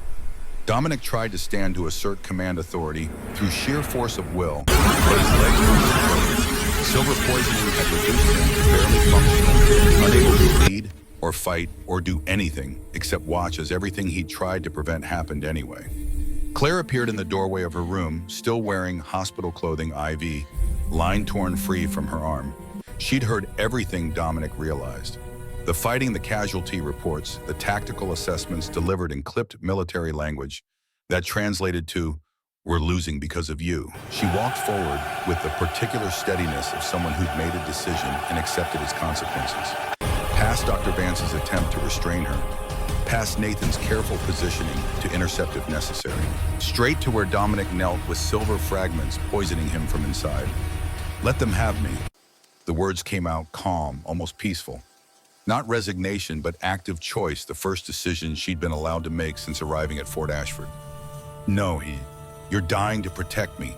All these soldiers," her gesture encompassed the medical wing, the fort beyond the 80 casualties and counting, "dying because you can't let go of a promise you made to a 7-year-old who doesn't exist anymore. She exists. You kept the promise. You kept my insignia for 20 years. Claire touched the obsidian marker at her throat one final time, then lifted the leather cord over her head. She held it out to Dominic with hands that shook slightly, but remained steady enough for the transfer. I kept it because it was all I had, but it's yours.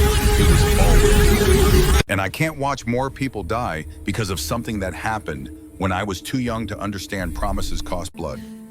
Marcus stepped forward, recognizing operational opportunity when it presented itself. I'll escort her to the main gate. Confederate command will withdraw when they have what they came for. The assault ends, casualties stop accumulating. We salvage what's left of Fort Ashford. She goes back to a laboratory where they dissect her for genetic material.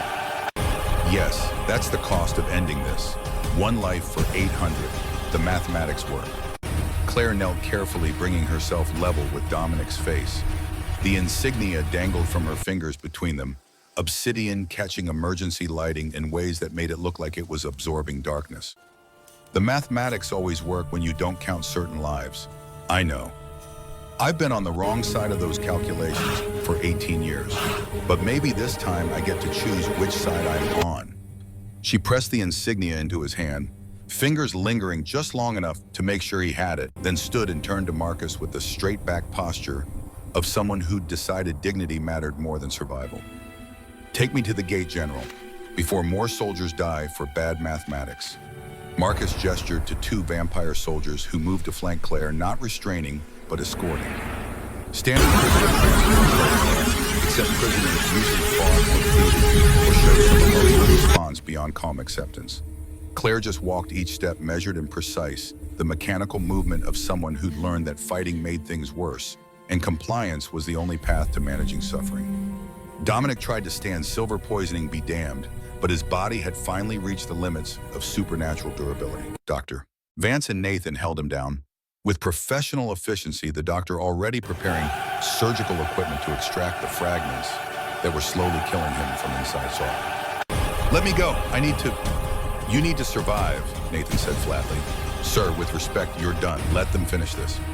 Through the open doorway, Dominic could see Marcus leading Claire toward the main gate, could hear him issuing commands that halted defensive operations and prepared for prisoner transfer. The fighting slowed, then stopped as Confederate operators received orders to stand down and wait for the package they'd come for. 83 casualties, the number had climbed, while Dominic was compromised for one human woman who'd kept his promise better than he'd kept his. Marcus's voice came through the facility-wide intercom, professional and cold. All Fort Ashford personnel cease fire. We are transferring custody of a single prisoner to Confederate forces in exchange for immediate withdrawal. Repeat, cease fire and prepare for enemy extraction. The announcement echoed through corridors where soldiers had been dying 30 seconds ago, carrying the particular relief and shame of knowing rescue came at someone else's cost. Acceptable losses, the phrase that made military operations bearable. Except Dominic had spent 4 hours, maybe 4 centuries, learning that acceptable was just another word for bearable, and bearable didn't mean right. Dr. Vance's scalpel cut into his torso, fishing for silver fragments, with the practiced efficiency of someone who'd done this too many times. Each extraction sent new waves of pain through nerves that weren't responding properly to vampire healing. Nathan held him down, applying pressure that would have broken human bones, but was necessary to keep a silver-poisoned vampire from thrashing. Stay still, sir. If she hits something vital while you're moving, you'll bleed out before the healing catches up. Dominic forced himself to stillness, watching through the doorway as Marcus and Claire disappeared down the corridor toward the main gate. He'd failed her. 20 years ago, through bureaucratic negligence, and now through tactical incompetence that got 83 soldiers killed, trying to protect what command calculus said wasn't worth protecting. The insignia burned in his hand, not literally, but metaphorically, carrying the weight of a kept promise exchanged for a broken one. She'd held it for 20 years, kept faith that promises meant something in a world designed to break faith in everyone it touched. And he'd repaid that faith by letting her walk back into captivity, because keeping her alive cost too many other lives. Vincent appeared in the medical wing, his to show genuine distress. Sir, you need to see this. Confederate command is broadcasting the transfer. They're streaming it live. The main display in the medical wing flickered to life, showing footage from what must have been Confederate drone coverage. The main gate stood open, UV floodlights creating a zone of artificial day that made vampires unable to approach. Confederate operators had formed a corridor between their position and Fort Ashford's gate, weapons ready, but held at low ready instead of firing position. Professional courtesy for prisoner transfer, the kind of tactical restraint that suggested both sides still followed rules despite 3 years of brutal warfare. Marcus walked Claire through the gate, flanked by 2 soldiers who maintained respectful distance. They weren't restraining her, Dominic realized. They were providing honor guard, treating her like a prisoner of war instead of disposable asset. Small dignity meaningless in the larger calculation, but apparently some part of Vampire Command still believed in treating prisoners with basic respect. The Confederate officer who met them at the midpoint wore colonel's insignia and carried himself with the particular bearing of career military who'd seen enough combat to earn real authority. He studied Claire with professional assessment, then nodded to Marcus in acknowledgement that protocols had been followed. The transfer took 30 seconds. Marcus stepped back. Claire stepped forward. Confederate soldiers closed around her in protective formation. The drone footage caught her face in profile, calm, composed, utterly empty of emotion, before the formation moved away from view. The Confederate column withdrew in disciplined order, taking their prize, and leaving Fort Ashford's defenders to count casualties and wonder if the mathematics really worked when you calculated in souls instead of bodies. The display went dark. The medical wing settled into silence, broken only by the steady sound of Dr.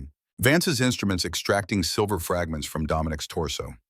Each piece removed brought incremental relief, supernatural healing, slowly reasserting itself now that the blessed metal wasn't actively poisoning him. In an hour, maybe 2, he'd be functional again. Combat effective, ready to continue commanding soldiers in a war that just demonstrated command judgment meant less than tactical necessity. Nathan spoke quietly, his voice carrying the particular exhaustion of someone who'd fought too long without knowing what they were fighting for. Sir, I've been in this situation before. Afghanistan village full of civilians, Taliban coming with superior numbers. We had to choose between defending the village and getting our people out alive. I chose our people. Told myself it was the right call, that command required prioritizing American lives over local assets. He paused, staring at something beyond the walls. I still remember their faces. The village elders who'd helped us, who'd trusted us when we promised protection. Watching us leave while Taliban moved in. The mathematics were perfect. We extracted with minimal casualties, but I've never stopped seeing those faces. You're saying I made the wrong call. I'm saying there is no right call, just the one you can live with. And sir, Nathan met his eyes directly. I'm not sure you can live with this one. The assessment was probably accurate. Dominic had survived 412 years by finding causes worth fighting for, people worth protecting, promises worth keeping. Those justifications had carried him through 2 world wars and a dozen smaller conflicts had given him reasons to keep going when immortality made continuing pointless. But watching Claire walk back into captivity, calm and dignified, and fundamentally broken by people who'd spent 18 years teaching her that hope was dangerous, had destroyed something in him that silver poisoning couldn't touch. Dr. Vance extracted the final fragment, dropping it into a metal tray with the others. 13 pieces of blessed silver each, small enough to seem insignificant, collectively lethal if left untreated. She sealed the wounds with surgical precision, then stepped back to survey her work. You'll live. Healing should restore full function within 6 hours. But Commander Ashford, she used his title with the particular formality of medical professionals delivering unwelcome diagnosis. Silver poisoning leaves traces even after extraction. You'll be more vulnerable to blessed metals for the next month, possibly longer. That means no frontline combat, no situations where silver weapons are likely. Understood. Understood. She left without further comment, recognizing that some wounds couldn't be treated with medicine or surgery or anything medical science offered. Nathan helped Dominic into a sitting position, moving with the careful support of someone handling wounded, who might be physically whole but fundamentally compromised in ways that mattered more. Marcus returned 20 minutes later, his armor showing scorch marks from UV exposure, but his scarred face carefully neutral. He stood in the doorway like someone approaching a wounded animal, uncertain whether offering help would be accepted or attacked. Confederate forces have withdrawn completely. We're conducting casualty assessments and damage surveys, but preliminary count is 83 dead. 112 wounded Eastern Perimeter destroyed medical wing, damaged but functional. Could have been much worse. could have been prevented. Yes, by making the call you couldn't make 2 hours earlier. Trading her then would have saved 83 soldiers. But you needed those soldiers to die first before accepting what was always going to happen anyway. The accusation carried enough truth to destroy whatever remained of their friendship. Marcus wasn't wrong about the tactical timeline. Confederate forces would have accepted prisoner transfer before the assault, during the assault, or after the assault. The only variable was how many casualties Fort Ashford accumulated before making the inevitable trade. Dominic's refusal to accept reality earlier had cost 83 lives that could have been preserved by pragmatic calculation. I'm relieving you of command, effective immediately. Council vote passed 9-3 while you were in surgery. Helena tried to defend you, but after tonight's casualties, she's the only one willing to question the mathematics. Dominic absorbed this without surprise. Command meant accepting responsibility for decisions, and his decisions tonight had killed 83 soldiers defending a position that couldn't be held for a prisoner who couldn't be kept. Relief from command was the lightest consequence command failure typically received. In earlier wars, earlier armies, he might have faced court-martial or execution for incompetence that squandered lives so completely. Understood. Who's taking command? I am, temporarily until Council appoints permanent replacement. First order of business is negotiating with Confederate command to recover our dead and arrange proper burials. Second is assessing whether Fort Ashford remains defensible or needs evacuation. Third is determining what to do with you. Court-martial. Retirement. You're done, Dominic. 412 years of service, and it ends with you relieved of command for tactical incompetence driven by emotional compromise. Not the legacy anyone wanted, but it's the one tonight's casualties bought. Marcus left without waiting for response, his massive frame disappearing down corridors that suddenly felt like prison. Nathan remained his human presence, less judgmental than the vampire officers who'd spent the past 3 hours watching Dominic's command decisions kill their brothers. Sir, I'm heading out. Contract's fulfilled, and after tonight, I'm not sure I want to renew. I understand. But before I go, Nathan produced something from his tactical vest, small and wrapped in cloth. He unwrapped it carefully, revealing the obsidian insignia Claire had returned. She gave this to you. Thought you'd want it since it seems to matter more than tactics or strategy or any of the shit we usually fight for. He set the insignia on the medical table beside Dominic, then walked out without the formal military courtesies that usually mark departure. Nathan was civilian contractor, not enlisted soldier. He could walk away whenever combat stopped making sense, a luxury Dominic had never had in 4 centuries of service. The insignia sat exactly where Claire had placed it in his hand, smooth black stone, with engraved cavalry marker, barely visible in emergency lighting. 162 years old, carried through Gettysburg in all the wars after given to a 7-year-old who believed promises meant something. She'd kept it for 20 years, held it through systematic degradation designed to destroy everything, including memory of ever being treated like a human. And when forced to choose between her own survival and soldiers dying to protect her, she'd returned it and walked back into captivity with dignity that put 4 centuries of Dominic's military service in shame. He picked up the insignia, feeling the weight that had nothing to do with physical mass. Promises meant something to her. Even when everything else was stripped away, even when survival required becoming nothing, she'd held on to the idea that maybe someone somewhere kept their word. And he'd proven her wrong twice. Once through bureaucratic failure 20 years ago, once through tactical incompetence 3 hours ago. The M1911 with silver bullets was somewhere in his quarters, locked in the desk drawer where he'd left it before everything started. Loaded, ready, waiting for the moment when continuing stopped making sense and finishing became the only logical conclusion. 412 years of fighting for causes that didn't matter, protecting people who died anyway, keeping promises that broke under pressure. Maybe tonight was that moment. Maybe failing Claire twice in 20 years was the universe's way of saying some debts couldn't be repaid, some mistakes couldn't be corrected, some promises shouldn't be kept because keeping them cost more than breaking them. 83 soldiers had died tonight defending her. 83 names added to the memorial plaques that already held too many names from too many wars nobody remembered. The mathematics worked perfectly when you calculated in casualties instead of souls. Confederate got their genetic material for weapons development.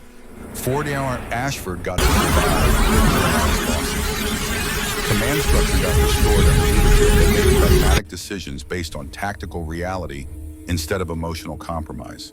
Everyone won except the one person who had kept faith that promises still meant something in a world designed to break faith. Dominic stood slowly, silver poisoning, still limiting his movement, but no longer preventing function.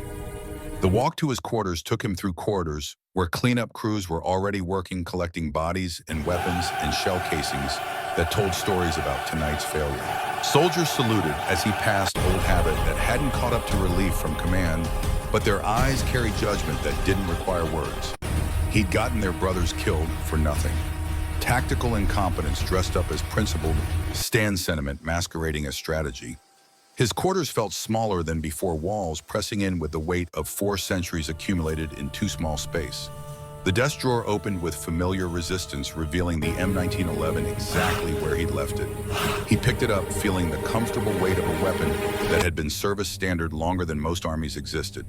Checked the magazine out of habit, finding it fully loaded with silver rounds that would do what silver always did when applied to vampire flesh with sufficient force. One shot, temple or heart, didn't matter much. Silver would disrupt cellular regeneration long enough for death to remember he existed. And after 412 years, death probably had a long list of grievances about Dominic postponing. Quick, clean final. No more wars, no more failures, no more watching people die because his judgment couldn't separate tactical necessity from emotional compromise. The insignia sat on his desk where he'd placed it after leaving the medical wing, smooth obsidian, catching lamplight in ways that made it look alive. Dominic picked it up with his free hand, holding both objects of the weapon that would end his existence, and the token Claire had kept through 20 years of systematic horror, feeling the weight of choices that had led here. She'd asked him not to. Her last request before Confederate soldiers took her: don't kill yourself, don't make the insignia meaningless, don't let everything she'd endured amount to nothing. But that request assumed continuing matter, that surviving another war and another century of wars would somehow justify tonight's casualties or redeem 20 years of failure. It assumed promises still meant something even after being broken twice. The gun's barrel pressed cold against his temple, silver loaded and ready. 412 years compressed into this moment. This choice between continuing and concluding, between accepting that some debts couldn't be repaid and believing maybe one more war might matter. The mathematics said continuing was pointless. Confederate had Claire would synthesize her genetic material, would deploy weapons that made vampires mortal. Fort Ashford had lost 83 soldiers and gained in nothing except proof that sentiment couldn't survive contact with reality. But the insignia burned against his palm, not literally, never literally, just metaphorically carrying the weight of a 7-year-old's promise kept better than his own. She believed for 20 years, held faith through systematic degradation designed to destroy faith in everything. And even knowing what awaited her in Confederate laboratories, she'd walk calmly dignified, choosing sacrifice over watching more soldiers die. Maybe that choice meant something. Maybe promises kept despite knowing they cost everything mattered more than promises broken because the cost seemed too high. Maybe 412 years of failure weren't quite finished teaching lessons about what separated soldiers from monsters who happened to follow military protocols. The gun lowered slowly, not decision so much as postponement. One more day, one more chance to see if anything could be salvaged from tonight's wreckage. One more promise, this time to Claire. Instead of from her, the insignia wouldn't become meaningless. Her sacrifice wouldn't be wasted, and somehow tactically impossible but ethically necessary, he'd find a way to get her back before Confederate scientists had finished what 18 years of slavery had started. Confederate territory stretched 200 miles south of Fort Ashford's ruined perimeter across terrain that shifted from Pacific Northwest forests into California's northern valleys. The research facility occupied what had once been a Cold War-era Army installation decommissioned in the 1990s and quietly purchased by interests that preferred operations far from oversight. Claire had been conscious of the entire transport, watching through armored vehicle windows as forests gave way to agricultural land, gave way to fenced compounds that looked like they'd been designed by people who understood that some research required isolation from ethical constraints. The intake process was clinical. Medical examination blood draws tissue samples collected with professional efficiency by technicians who'd clearly done this before. No one spoke to her except to issue instructions. Sit here, extend your arm, open your mouth. They treated her like a specimen being cataloged, which was probably accurate. Genetic material, first person, second if at all. The containment cell was 8 feet by 10 concrete walls, reinforced door with observation window, medical equipment arranged with the sterile precision of laboratory space. A bed, a toilet, fluorescent lighting that never turned off completely. Not the worst place she'd been held over 18 years, but definitely purpose-built for keeping people who weren't expected to leave. The insignia was gone. They'd removed it during intake, cataloged it as personal effects. Claire tried not to think about that loss, about the one object that had connected her to the promise she'd kept, even when keeping it meant carrying worthless stone through systematic degradation. It was just a thing she told herself, just carved obsidian, with engraving that mattered only because she decided it mattered. But losing it felt like losing the last piece of whoever she'd been before Raiders came the second time. They taught her that promises were luxuries slaves couldn't afford. Colonel William Hargrove entered 3 hours after her arrival, moving with the careful bearing of career officers who'd earned authority through competence rather than politics. 68 years old, gray hair cut, military, short, West Point ring, catching fluorescent light. He carried himself like men Claire remembered from Confederate camps, the ones who'd commanded respect even from prisoners, because their authority came from demonstrated capability rather than arbitrary cruelty. He pulled a chair to the center of the cell and sat studying her with professional assessment that felt different from the technician's cataloging. They'd seen specimen. He saw something else. Asset, maybe. Weapon, strategic resource that justified 200 operators and 83 enemy casualties to acquire.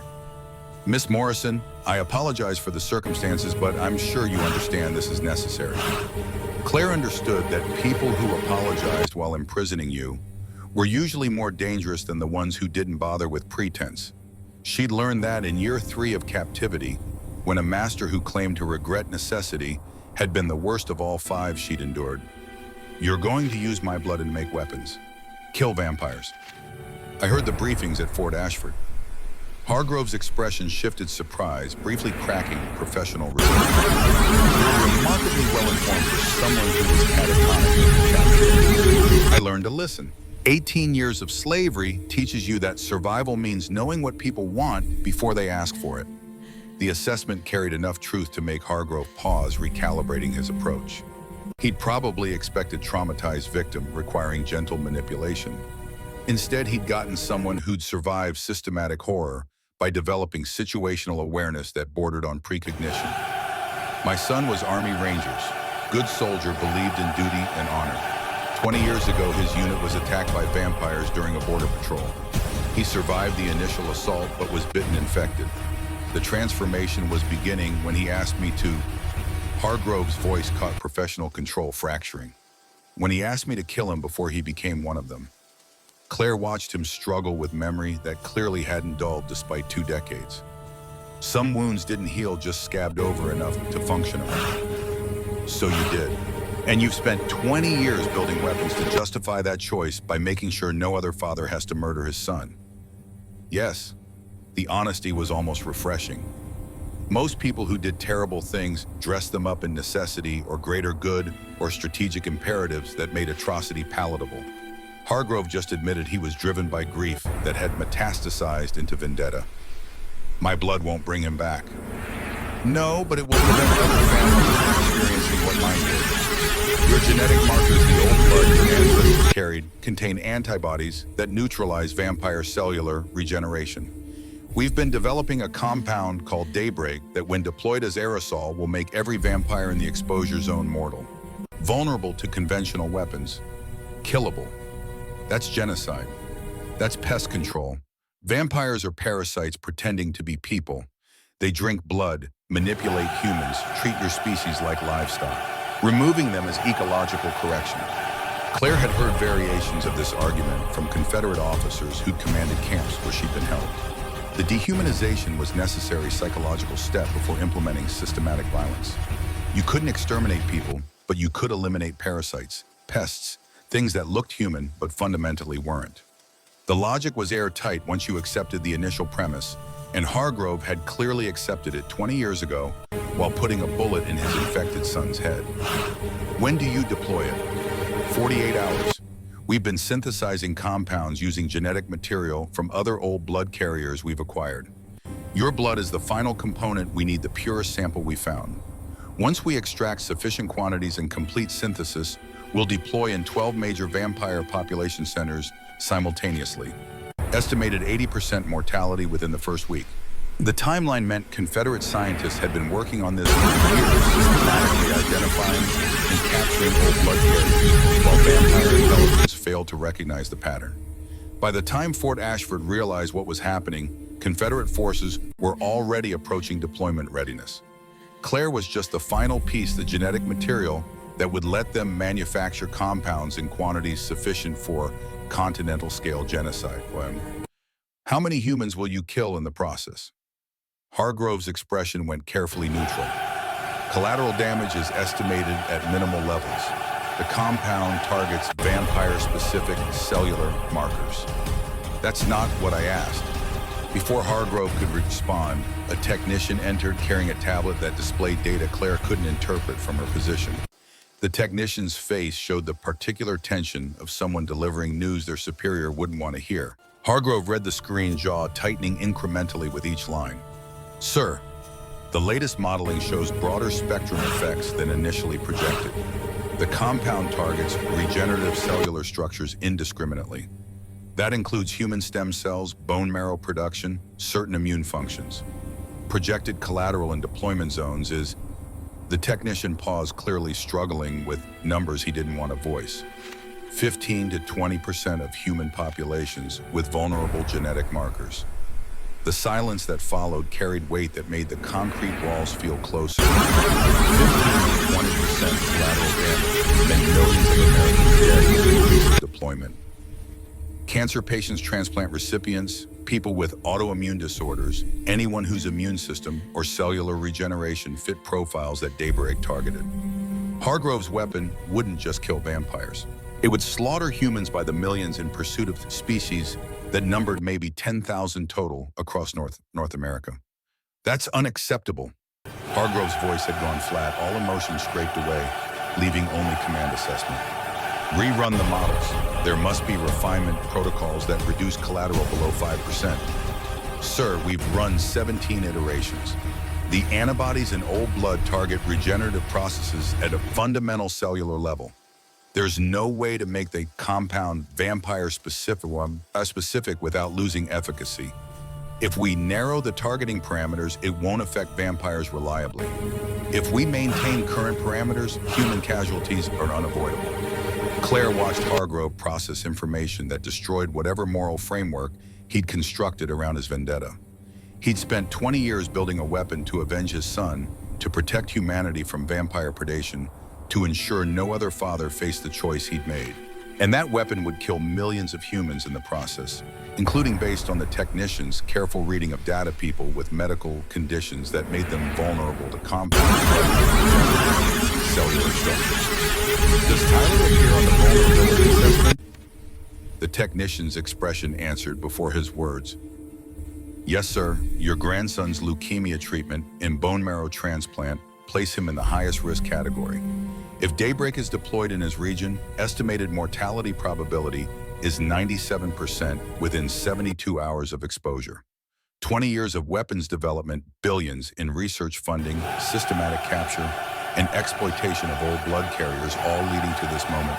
Hargrove's weapon worked perfectly and would kill his grandson along with millions of other humans in pursuit of eliminating 10,000 vampires. The mathematics didn't work anymore. They'd never work, Claire realized. Genocide math never worked when you started counting the people you loved among the casualties. Hargrove stood slowly, moving like someone whose spine had just been replaced with something more fragile. Continue synthesis using current samples. Don't extract additional material from Miss Morrison until I've reviewed the collateral assessment personally. He left without looking at Claire. Professional control, barely maintaining against the reality that his crusade would murder the only family he had left. The technician followed tablet clutched like evidence at court-martial, leaving Claire alone in a cell that suddenly felt less like prison and more like tomb. She was the final component in a weapon that would kill millions. Her blood, her genetic markers, her ancestors' decision to mediate between vampires and humans. Centuries ago, all of it culminating in systematic slaughter that would dwarf anything vampires had done to humanity. Dominic would come for her.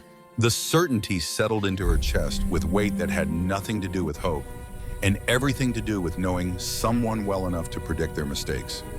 He'd failed her twice, felt guilt about both failures, and would absolutely attempt suicidal rescue mission to prove promises still meant something.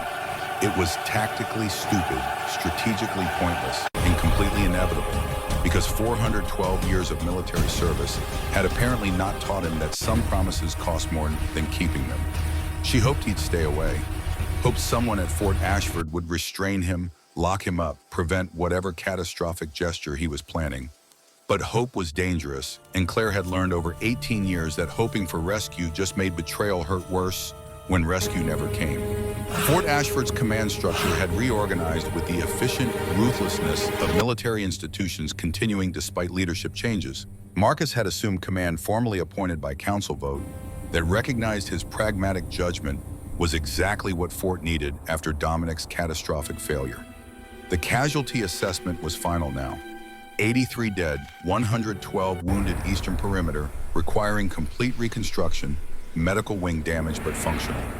Acceptable losses counted only numbers and ignored the names attached. Dominic had been officially relieved at 0600 hours, 12 hours after Claire's transfer. No ceremony, no formal proceedings, just orders delivered via tablet that his command authority was revoked. His access to tactical systems terminated, his presence in the command center no longer required or desired. Retired with honors, the order said. Recognition of 4 centuries of service despite recent judgment failures. Translation, he was being politely removed from active duty before his compromised decision-making killed more soldiers.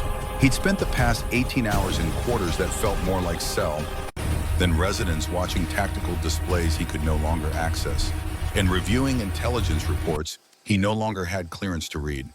The insignia sat on his desk, obsidian surface reflecting lamplight in ways that made it seem alive. Claire had kept it for 20 years. He'd had it for 18 hours and already felt its weight crushing him. Nathan Reeves appeared at 0100 hours, entering without knocking because civilian contractors didn't follow protocol about announcing presence. He looked like he'd spent the 18 hours since Claire's transfer doing exactly what Dominic had been doing, reviewing decisions that couldn't be changed, and wondering if different choices would have produced better outcomes. Sir, I've been doing reconnaissance.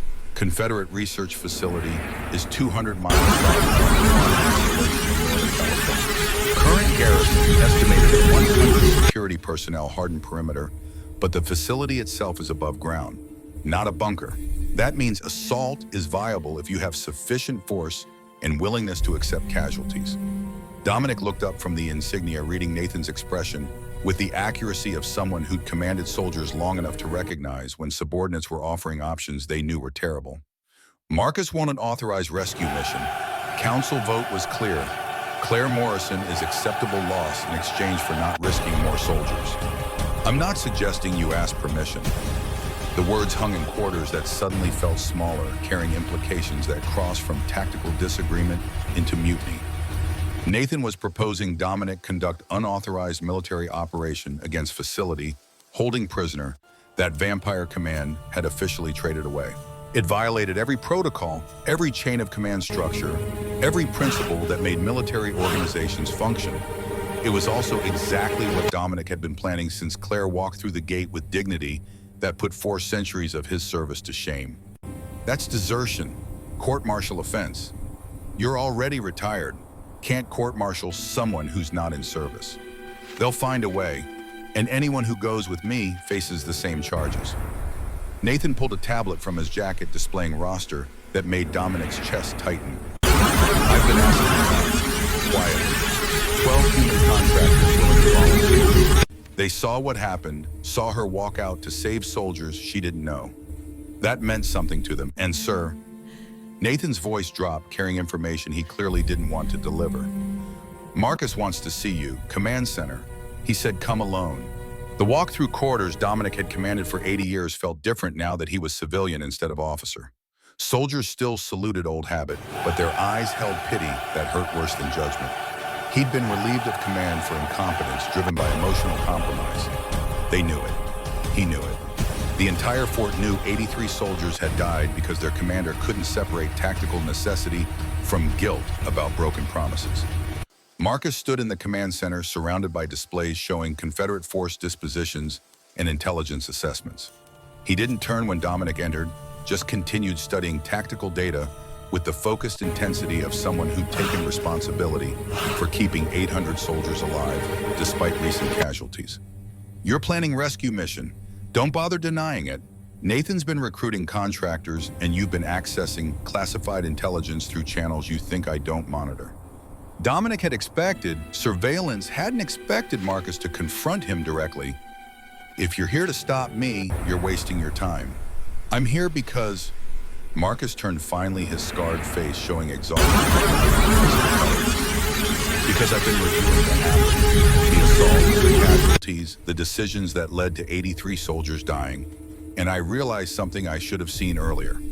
That I'm compromised, that I am, that council is, that everyone who voted to trade her was so focused on mathematics, we forgot to count what matters. The admission hit harder than any tactical criticism. Marcus had been the voice of pragmatism, the general who made hard calls based on numbers instead of sentiment. Hearing him question those calculations suggested something fundamental had shifted in how he assessed command decisions. She walked out with dignity none of us deserved, Marcus continued, voice rough with something that might have been shame. Watched 83 soldiers die defending her, then chose to end it herself because she couldn't stand watching more people pay for her survival. That's not acceptable loss. That's someone we failed completely twice, and she still kept better faith than any of us. So you're authorizing rescue mission? No, council would override me immediately and probably relieve me for the same compromised judgment that got you removed. But I'm not stopping you either, and Dominic. Marcus moved to the tactical display, pulling up intelligence that shouldn't have been accessible to retired officers. If you're going, anyway, go prepared. Confederate facilities, specifications, garrison strength, security protocols. Everything intelligence has gathered in the past 18 hours. The data download appeared on Dominic's personal tablet, gigabytes of classified information that would absolutely result in court-martial if anyone discovered Marcus had provided it. But his oldest friend was apparently willing to risk that consequence because sometimes the mathematics stopped mattering and you had to make decisions based on what you could live with instead of what tactics recommended. Thank you. Don't. If you get killed doing this, I'll be the one explaining to council why I let our former commander conduct unauthorized raid that got himself and 12 contractors killed for one prisoner we'd already traded away. Just, Marcus's voice dropped, carrying weight of 2 centuries, fighting together, come back. Both of you. Prove that keeping promises matters more than tactical optimization. The team assembled at 0400 hours in a warehouse 3 miles from Fort Ashford's perimeter, chosen because it was far enough from official installations that surveillance wouldn't immediately flag gathering of armed personnel. 12 human contractors, all veterans with special operations backgrounds, all of whom had signed contracts that explicitly forbade unauthorized military operations. Nathan stood at the center, laying out mission parameters with the clinical precision of someone who'd planned high-risk extractions before. Target is 200 miles south Confederate research facility designated Charlie 7. Estimated garrison 100 security personnel, but intelligence suggests only 30% are on duty at any given time. We hit at noon. One of the contractors, Jackson 48 former Delta Force, spoke up with the skepticism of someone who'd seen too many bad plans dressed up as tactical brilliance. Noon, that's daylight. Vampires can't operate effectively in direct sunlight. Correct, which is why Mr. Ashford will have limited capability during the assault. But it's also why Confederate won't expect daytime raid. Their security is designed for nocturnal threats. Hitting them at noon gives us tactical surprise. At what cost if he's compromised by sunlight, we're conducting extraction without our primary asset? Dominic spoke for the first time since arriving, his voice carrying 4 centuries of command authority, that retirement hadn't completely erased. I'll function long enough. Sunlight burns limits, regeneration reduces speed and strength. But I've operated in daylight before. Europe's summer of 1944. Daylight raids were standard because German forces had learned to fortify at night. It's survivable if you're willing to accept the cost. The cost being second-degree burns across any exposed skin, cellular damage that would take days to heal completely, and reduced combat effectiveness that turned supernatural predator into merely exceptional human soldier. But exceptional human soldier backed by 12 special operations veterans was still sufficient force for facility if tactical surprise work. Insertion by a civilian vehicle approach from east, where their surveillance is lightest, breach perimeter at weakest point here. Nathan indicated location on displayed schematic and pushed straight for research wing where prisoner is being held. Extraction via same route with Plan B being commandeer facility vehicles if primary extraction is compromised. What about the weapon they're developing, Daybreak? Mission priority is prisoner extraction. But if opportunity presents, we destroy research data and synthesize compounds. Secondary objective, not primary, but worth pursuing if tactical situation allows. The contractors exchanged glances that carried volumes of unspoken concern. This was suicide mission dressed up with tactical language, high-risk extraction, with minimal support and exit strategy that depended entirely on surprise lasting long enough to reach the prisoner. Every man in this warehouse understood that some of them wouldn't come back. The question was whether they believed the objective justified that cost. Finally, Jackson spoke for the group. "We're in, but sir," he addressed Dominic directly. "If this goes wrong, if we're captured or killed, we're doing it because we saw her walk out to save people she didn't know. That meant something. Don't make us regret believing it meant enough to die for." "I won't." The convoy left at over 3 civilian SUVs that wouldn't attract attention on highways where military vehicles would trigger immediate response. Dominic rode in the lead vehicle, watching California landscape pass while his mind ran through tactical scenarios that all ended in casualties. Acceptable losses. Except this time, he was the one spending lives instead of preserving them. And the mathematics felt different when you were asking people to volunteer for suicide mission instead of ordering them into one. The UV-resistant gear helped but didn't eliminate the problem of daylight operation.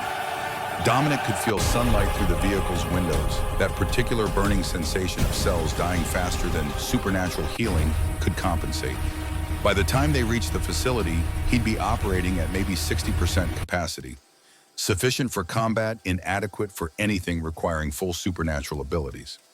Nathan drove with the careful precision of someone who'd conducted insertions before maintaining speed that matched traffic patterns without attracting attention. "Sir, about what happens after. Council's going to charge you with desertion, unauthorized military operations, probably treason for conducting raid against facility holding legally transferred prisoner. Even if we succeed, you're looking at court-martial." "I know. And you're okay with that." Dominic watched forests give way to agricultural land, thinking about Claire walking through Fort Ashford's gate with dignity that 412 years of military service hadn't done. "I've spent 4 centuries following orders, making pragmatic decisions, accepting that some promises had to break because keeping them cost too much. And where did that get me? Relieved of command for tactical incompetence. 83 soldiers dead. 1 woman who kept better faith than I did walking back into captivity. If court-martial is the price for finally keeping a promise that matters, I'll pay it." The facility appeared at 11:47 hours chain-link fence with razor wire surrounding compound that looked exactly like decommissioned military installation repurposed for civilian use. No obvious security, no guards visible, just the institutional architecture of government buildings left to deteriorate. But intelligence showed the interior was anything but abandoned. 100 security personnel advanced research laboratories holding cells designed for containing prisoners who weren't expected to leave. The perimeter breach went smoothly, cutting through fence at a point surveillance apparently considered too obvious to monitor closely. Professional security focused on likely approach vectors, not the blatantly obvious ones that amateurs would use. Nathan's team exploited that gap, moving through with the coordinated silence of operators who'd done this enough times to make it look easy. Then they reached the building's exterior, and daylight stopped being theoretical problem and became immediate tactical limitation. Dominic felt his skin start blistering as soon as he stepped from the vehicle, direct sunlight hitting exposed flesh with the effect of chemical burn. The UV-resistant gear helped but couldn't eliminate the fundamental incompatibility between vampire physiology and solar radiation. He moved anyway, forcing damaged tissue to function through sheer discipline, following his team through door they'd breached with shaped charges. Interior corridors were blessedly dark fluorescent lighting instead of natural sun. Dominic's healing factor began catching up burnt skin, regenerating enough to restore partial function. Not full capacity that would take hours, but sufficient for what came next. Confederate security responded within 90 seconds, moving with the professional coordination of personnel who trained for facility breach. But they trained for nocturnal threats, vampires attacking under cover of darkness, when supernatural abilities peaked. Encountering 12 human contractors in one daylight, compromised vampire at noon had clearly not been their primary scenario planning. The firefight was brutal and brief. Nathan's team moved with precision that came from decades of combined experience, each contractor covering specific sectors with disciplined fire. Dominic took point despite reduced capacity, using 412 years of combat experience to compensate for diminished speed and strength. He was slower than normal, weaker, but still faster and stronger than any human. That differential was enough. The research wing appeared exactly where intelligence indicated reinforced doors that required additional breaching charges. Past that, laboratories filled with Dominic didn't recognize, and holding cells designed with medical precision. Most were empty. 2 contained bodies that had clearly been dead for days. Old blood carriers who'd been drained of genetic material and then disposed of when they stopped being useful. Claire was in the 3rd cell, sitting on a medical bed with the calm awareness of someone who'd expected rescue but hadn't counted on it. She looked up as Dominic entered, her blue eyes showing surprise for exactly 2 seconds before professional survival instinct reasserted control. You came. I keep my promises. Eventually. Nathan appeared at the doorway, tactical assessment overriding reunion sentiment. Sir, we've got maybe 3 minutes before Confederate forces rally and overwhelm our position. We need to move. But Dominic had seen what was in the adjacent laboratory vials of synthesized compound centrifuges, running continuous separation protocols, data terminals displaying molecular structures he didn't understand but knew represented daybreak. The weapon Confederate had spent years developing, the thing that would kill millions of humans, along with every vampire it touched. Burn it, all of it. Research data, synthesized compounds, everything. Sir, that's not primary objective. It is now. Claire, where's Colonel Hargrove? She stood slowly, hospital clothing hanging loose on her diminished body. The administrative section probably reviewing the collateral damage assessment. He's your problem, not mine. The assessment carried weight that suggested she'd seen something in Hargrove that Dominic hadn't anticipated, but there wasn't time for detailed explanation. Nathan was already setting thermite charges on research equipment, preparing to burn everything Confederate scientists had built. 1,200 degrees would reduce genetic samples and molecular compounds to ash that couldn't be recovered or reproduced without starting from scratch. Hargrove appeared as they were leaving the research wing, flanked by 2 security officers who immediately moved to intercept. But the colonel raised his hand, stopping them with gesture that suggested he wanted this confrontation. Commander Ashford, I assume you're here for Miss Morrison, and to destroy your weapons program. Noble, tactically pointless. We have backup samples at other facilities. Destroying this location just delays deployment by 3 months. Then I'll destroy those facilities too. Hargrove studied him with the particular assessment of career officers evaluating opponents. You're willing to spend your life and your contractors' lives for a weapon program you can't stop. That's not tactical thinking. That's sentiment disguised as strategy. Maybe, but I've spent 400 years making tactical decisions that turned out to be strategically worthless. If sentiment is what's left when tactics fail, I'll take it. Something shifted in Hargrove's expression. Professional control acted to show the exhausted veteran underneath. I built this weapon to avenge my son, to protect humanity from vampire predation, to ensure no other father had to kill their child because vampires infected them. And in the process, you built something that will kill millions of humans, including your grandson. I saw the casualty projections. 15 to 20% collateral damage means Tyler dies along with everyone else vulnerable to compounds targeting regenerative cellular structures. The accuracy of that assessment hit Hargrove visibly all pretense, evaporating to show grief that hadn't dulled in 20 years. I know, I reviewed the data this morning, spent 20 years building a weapon that would murder the only family I have left. Then destroy it yourself. Order your security to stand down. Let us burn this facility and everything in it. Choose your grandson over your vendetta.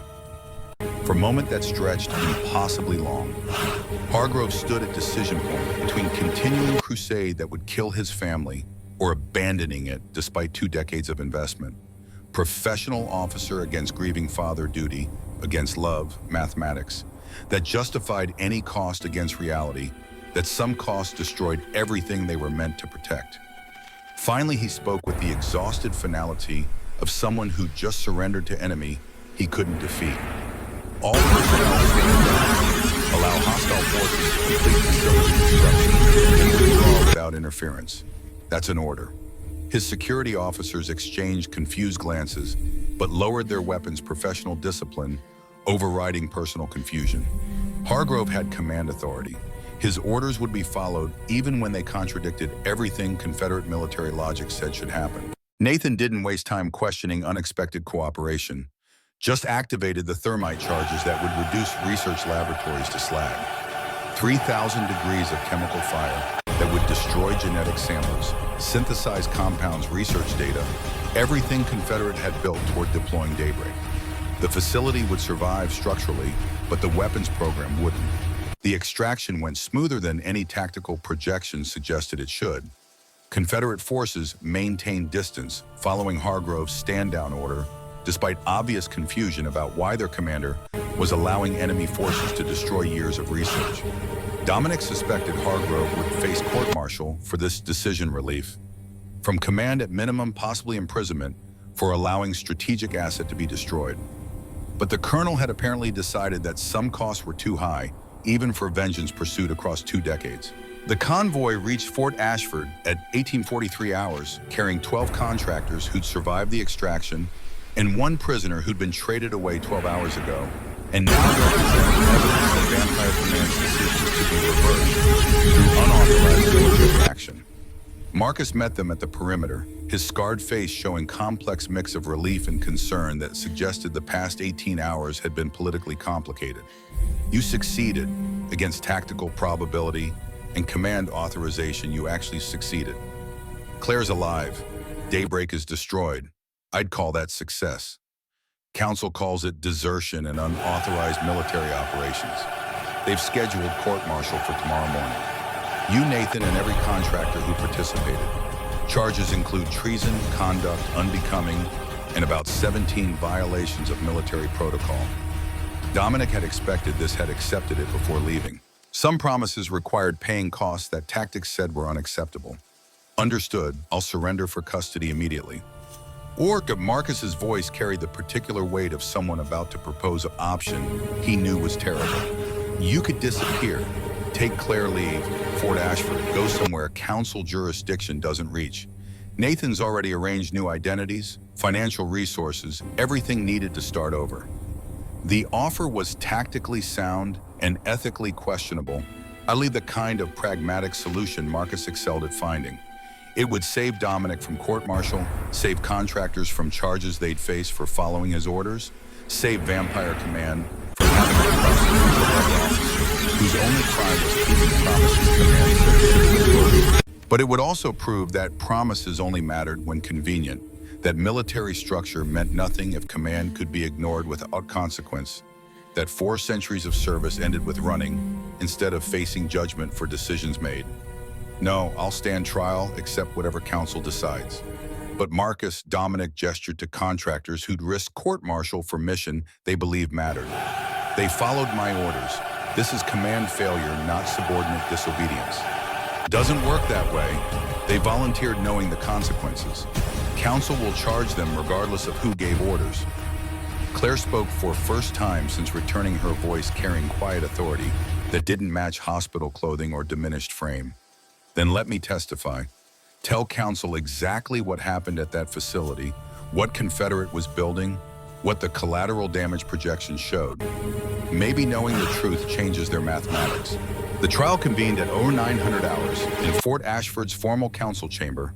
All senior officers present to deliver judgment on actions that had violated every protocol while achieving objectives command said were impossible. Dominic stood at the defendant's position, flanked by Nathan and the 12 contractors who'd participated in unauthorized extraction. Marcus presided. His role shifted from prosecutor to judge because he'd been complicit in providing intelligence.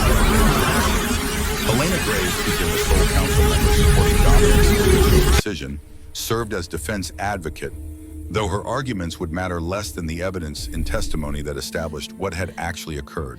The charges were read formally: desertion, unauthorized military operations conduct, unbecoming an officer, theft of classified intelligence, and treason for destroying Confederate facility that held legally transferred prisoner. Each charge carried penalties ranging from imprisonment to execution, depending on council judgment about whether actions constituted forgivable error or unforgivable betrayal.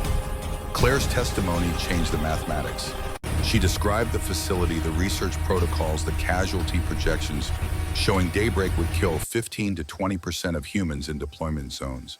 She explained Hargrove's revelation that his grandson would die from the weapon he'd spent 20 years building. She detailed the choice Confederate colonel had made between vengeance and family, between duty and love, between mathematics that justified anything and reality that some cost destroyed everything. When she finished, silence filled the chamber with weight that made concrete walls feel fragile. Council had spent 3 years fighting. Confederate forces had accumulated thousands of casualties, had developed institutional hatred for enemy that used UV weapons and blessed silver and chemical agents designed to kill vampires efficiently. Learning that Confederates' ultimate weapon would also kill millions of humans added complexity that tactics could easily accommodate. Helena delivered closing argument with the passionate precision of someone who'd spent 3 centuries navigating vampire politics. Dominic Ashford violated protocol. He ignored command authority. He conducted unauthorized military operation. But he also destroyed weapon that would have killed not just vampires, but millions of humans. He kept promise, command said, should have been broken, and in doing so prevented genocide that would have made our species extinct and murdered more humans than vampires have killed in recorded history. If that's treason, then I'm not sure I understand what loyalty means anymore. The council vote took 3 hours. Deliberation happened behind closed doors. 12 officers deciding whether unauthorized heroism counted as heroism or just unauthorized. When they returned, Marcus delivered the verdict with the exhausted formality of someone who just spent 3 hours arguing positions he didn't entirely believe. On charges of desertion, unauthorized military operations, and conduct unbecoming, guilty. However, given extenuating circumstances and strategic value of destroyed weapons program, council recommends sentence of time served plus permanent retirement from active military service. Dominic Ashford is hereby officially and irrevocably retired with honors, effective immediately. Nathan Reeves and associated contractors are reprimanded, but face no criminal charges. Given they followed orders from officers they believed was acting as command authority, the sentence was simultaneously generous and final. Dominic would avoid imprisonment or execution, but his 412-year military career was definitively over. No returning to command, no tactical advisory roles, no future where he wore uniform or gave orders or made decisions that got soldiers killed. He was civilian now, permanently separated from the only life he'd known since Gettysburg. He discovered he was okay with that. 6 months later, Dominic sat in a small office in Ashford Village, Oregon, the village that had been destroyed twice and was now being rebuilt with vampire resources and human labor working in genuine cooperation. The office technically belonged to Claire, who'd accepted position as civilian liaison officer, responsible for reviewing protection orders and ensuring bureaucratic failures, like the one that had cost her family, didn't repeat. But today, they were reviewing intelligence reports together because old blood families remained at risk. Confederates' weapons program had been destroyed, but the concept had proven itself viable. Other groups would attempt similar research, would hunt for old blood carriers, would try to weaponize genetic material that could neutralize vampire immortality. Claire marked locations on a map where intelligence suggested old blood families might still exist. Tennessee has 3 potential family lines. Texas has 2. Vermont, New Hampshire, and Maine each have 1. All isolated, all vulnerable, all completely unaware. They carry genetic markers that make them targets. We'll need to find them before anyone else does. Offer protection, relocation assistance, whatever they need. We, meaning who exactly? You're retired. I'm civilian liaison. We don't have authority for protection operations. Dominic smiled, feeling the weight of 4 centuries lift fractionally. Then we'll do it anyway, without authority, without orders, just because promises matter more than protocol. Claire studied him with the particular assessment of someone who'd learned to read people through 18 years of surviving systematic horror. You're planning to spend the rest of your immortal life tracking down old blood families and protecting them from whoever comes next. That's your penance for failing me twice. Penance implies obligation. This is choice. Same thing, different framing. Maybe she was right. Maybe he was just finding new ways to feel guilty about old failures. But sitting in this office, working with someone who kept faith better than he deserved, planning operations that would protect people who didn't know they needed protecting, that felt more like purpose than penance. Marcus appeared in the doorway still in uniform because he'd accepted permanent command of Fort Ashford when Council decided someone needed to fix what Dominic's leadership had broken. Got intelligence report you'll want to see. Confederate remnants are reforming in Texas, possibly attempting to restart gateway programs using backup data Hargrove claimed didn't exist. Of course it exists. Weapons programs always have backups, which means your retirement might be shorter than Council intended. Someone needs to destroy those facilities before Confederate synthesizes another batch of genocide. And since you're already retired with nothing to lose, you're asking me to conduct more unauthorized military operations. I'm suggesting that sometimes the right thing requires ignoring what's authorized. You taught me that, eventually. Dominic looked at Claire, reading her expression with accuracy born from 6 months working together. What do you think? I think promises matter more than tactics. I think some people are worth protecting even when mathematics says they're not. And I think maybe we're going to Texas. 3 hours later, they were in a vehicle heading south, following intelligence that suggested Confederate remnants were attempting exactly what everyone had feared. Behind them, Fort Ashford continued its operations under Marcus's pragmatic command. Ahead somewhere in Texas, people who didn't know they carried old blood were being hunted by forces that wanted to restart what Hargrove had abandoned.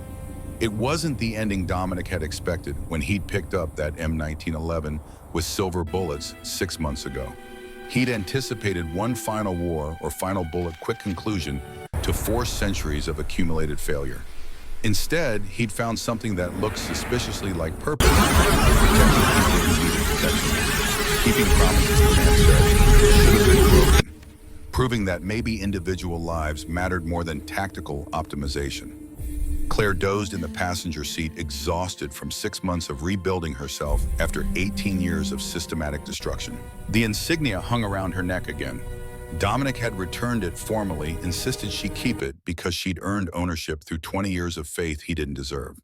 She'd accepted with the quiet dignity that characterized everything she did now.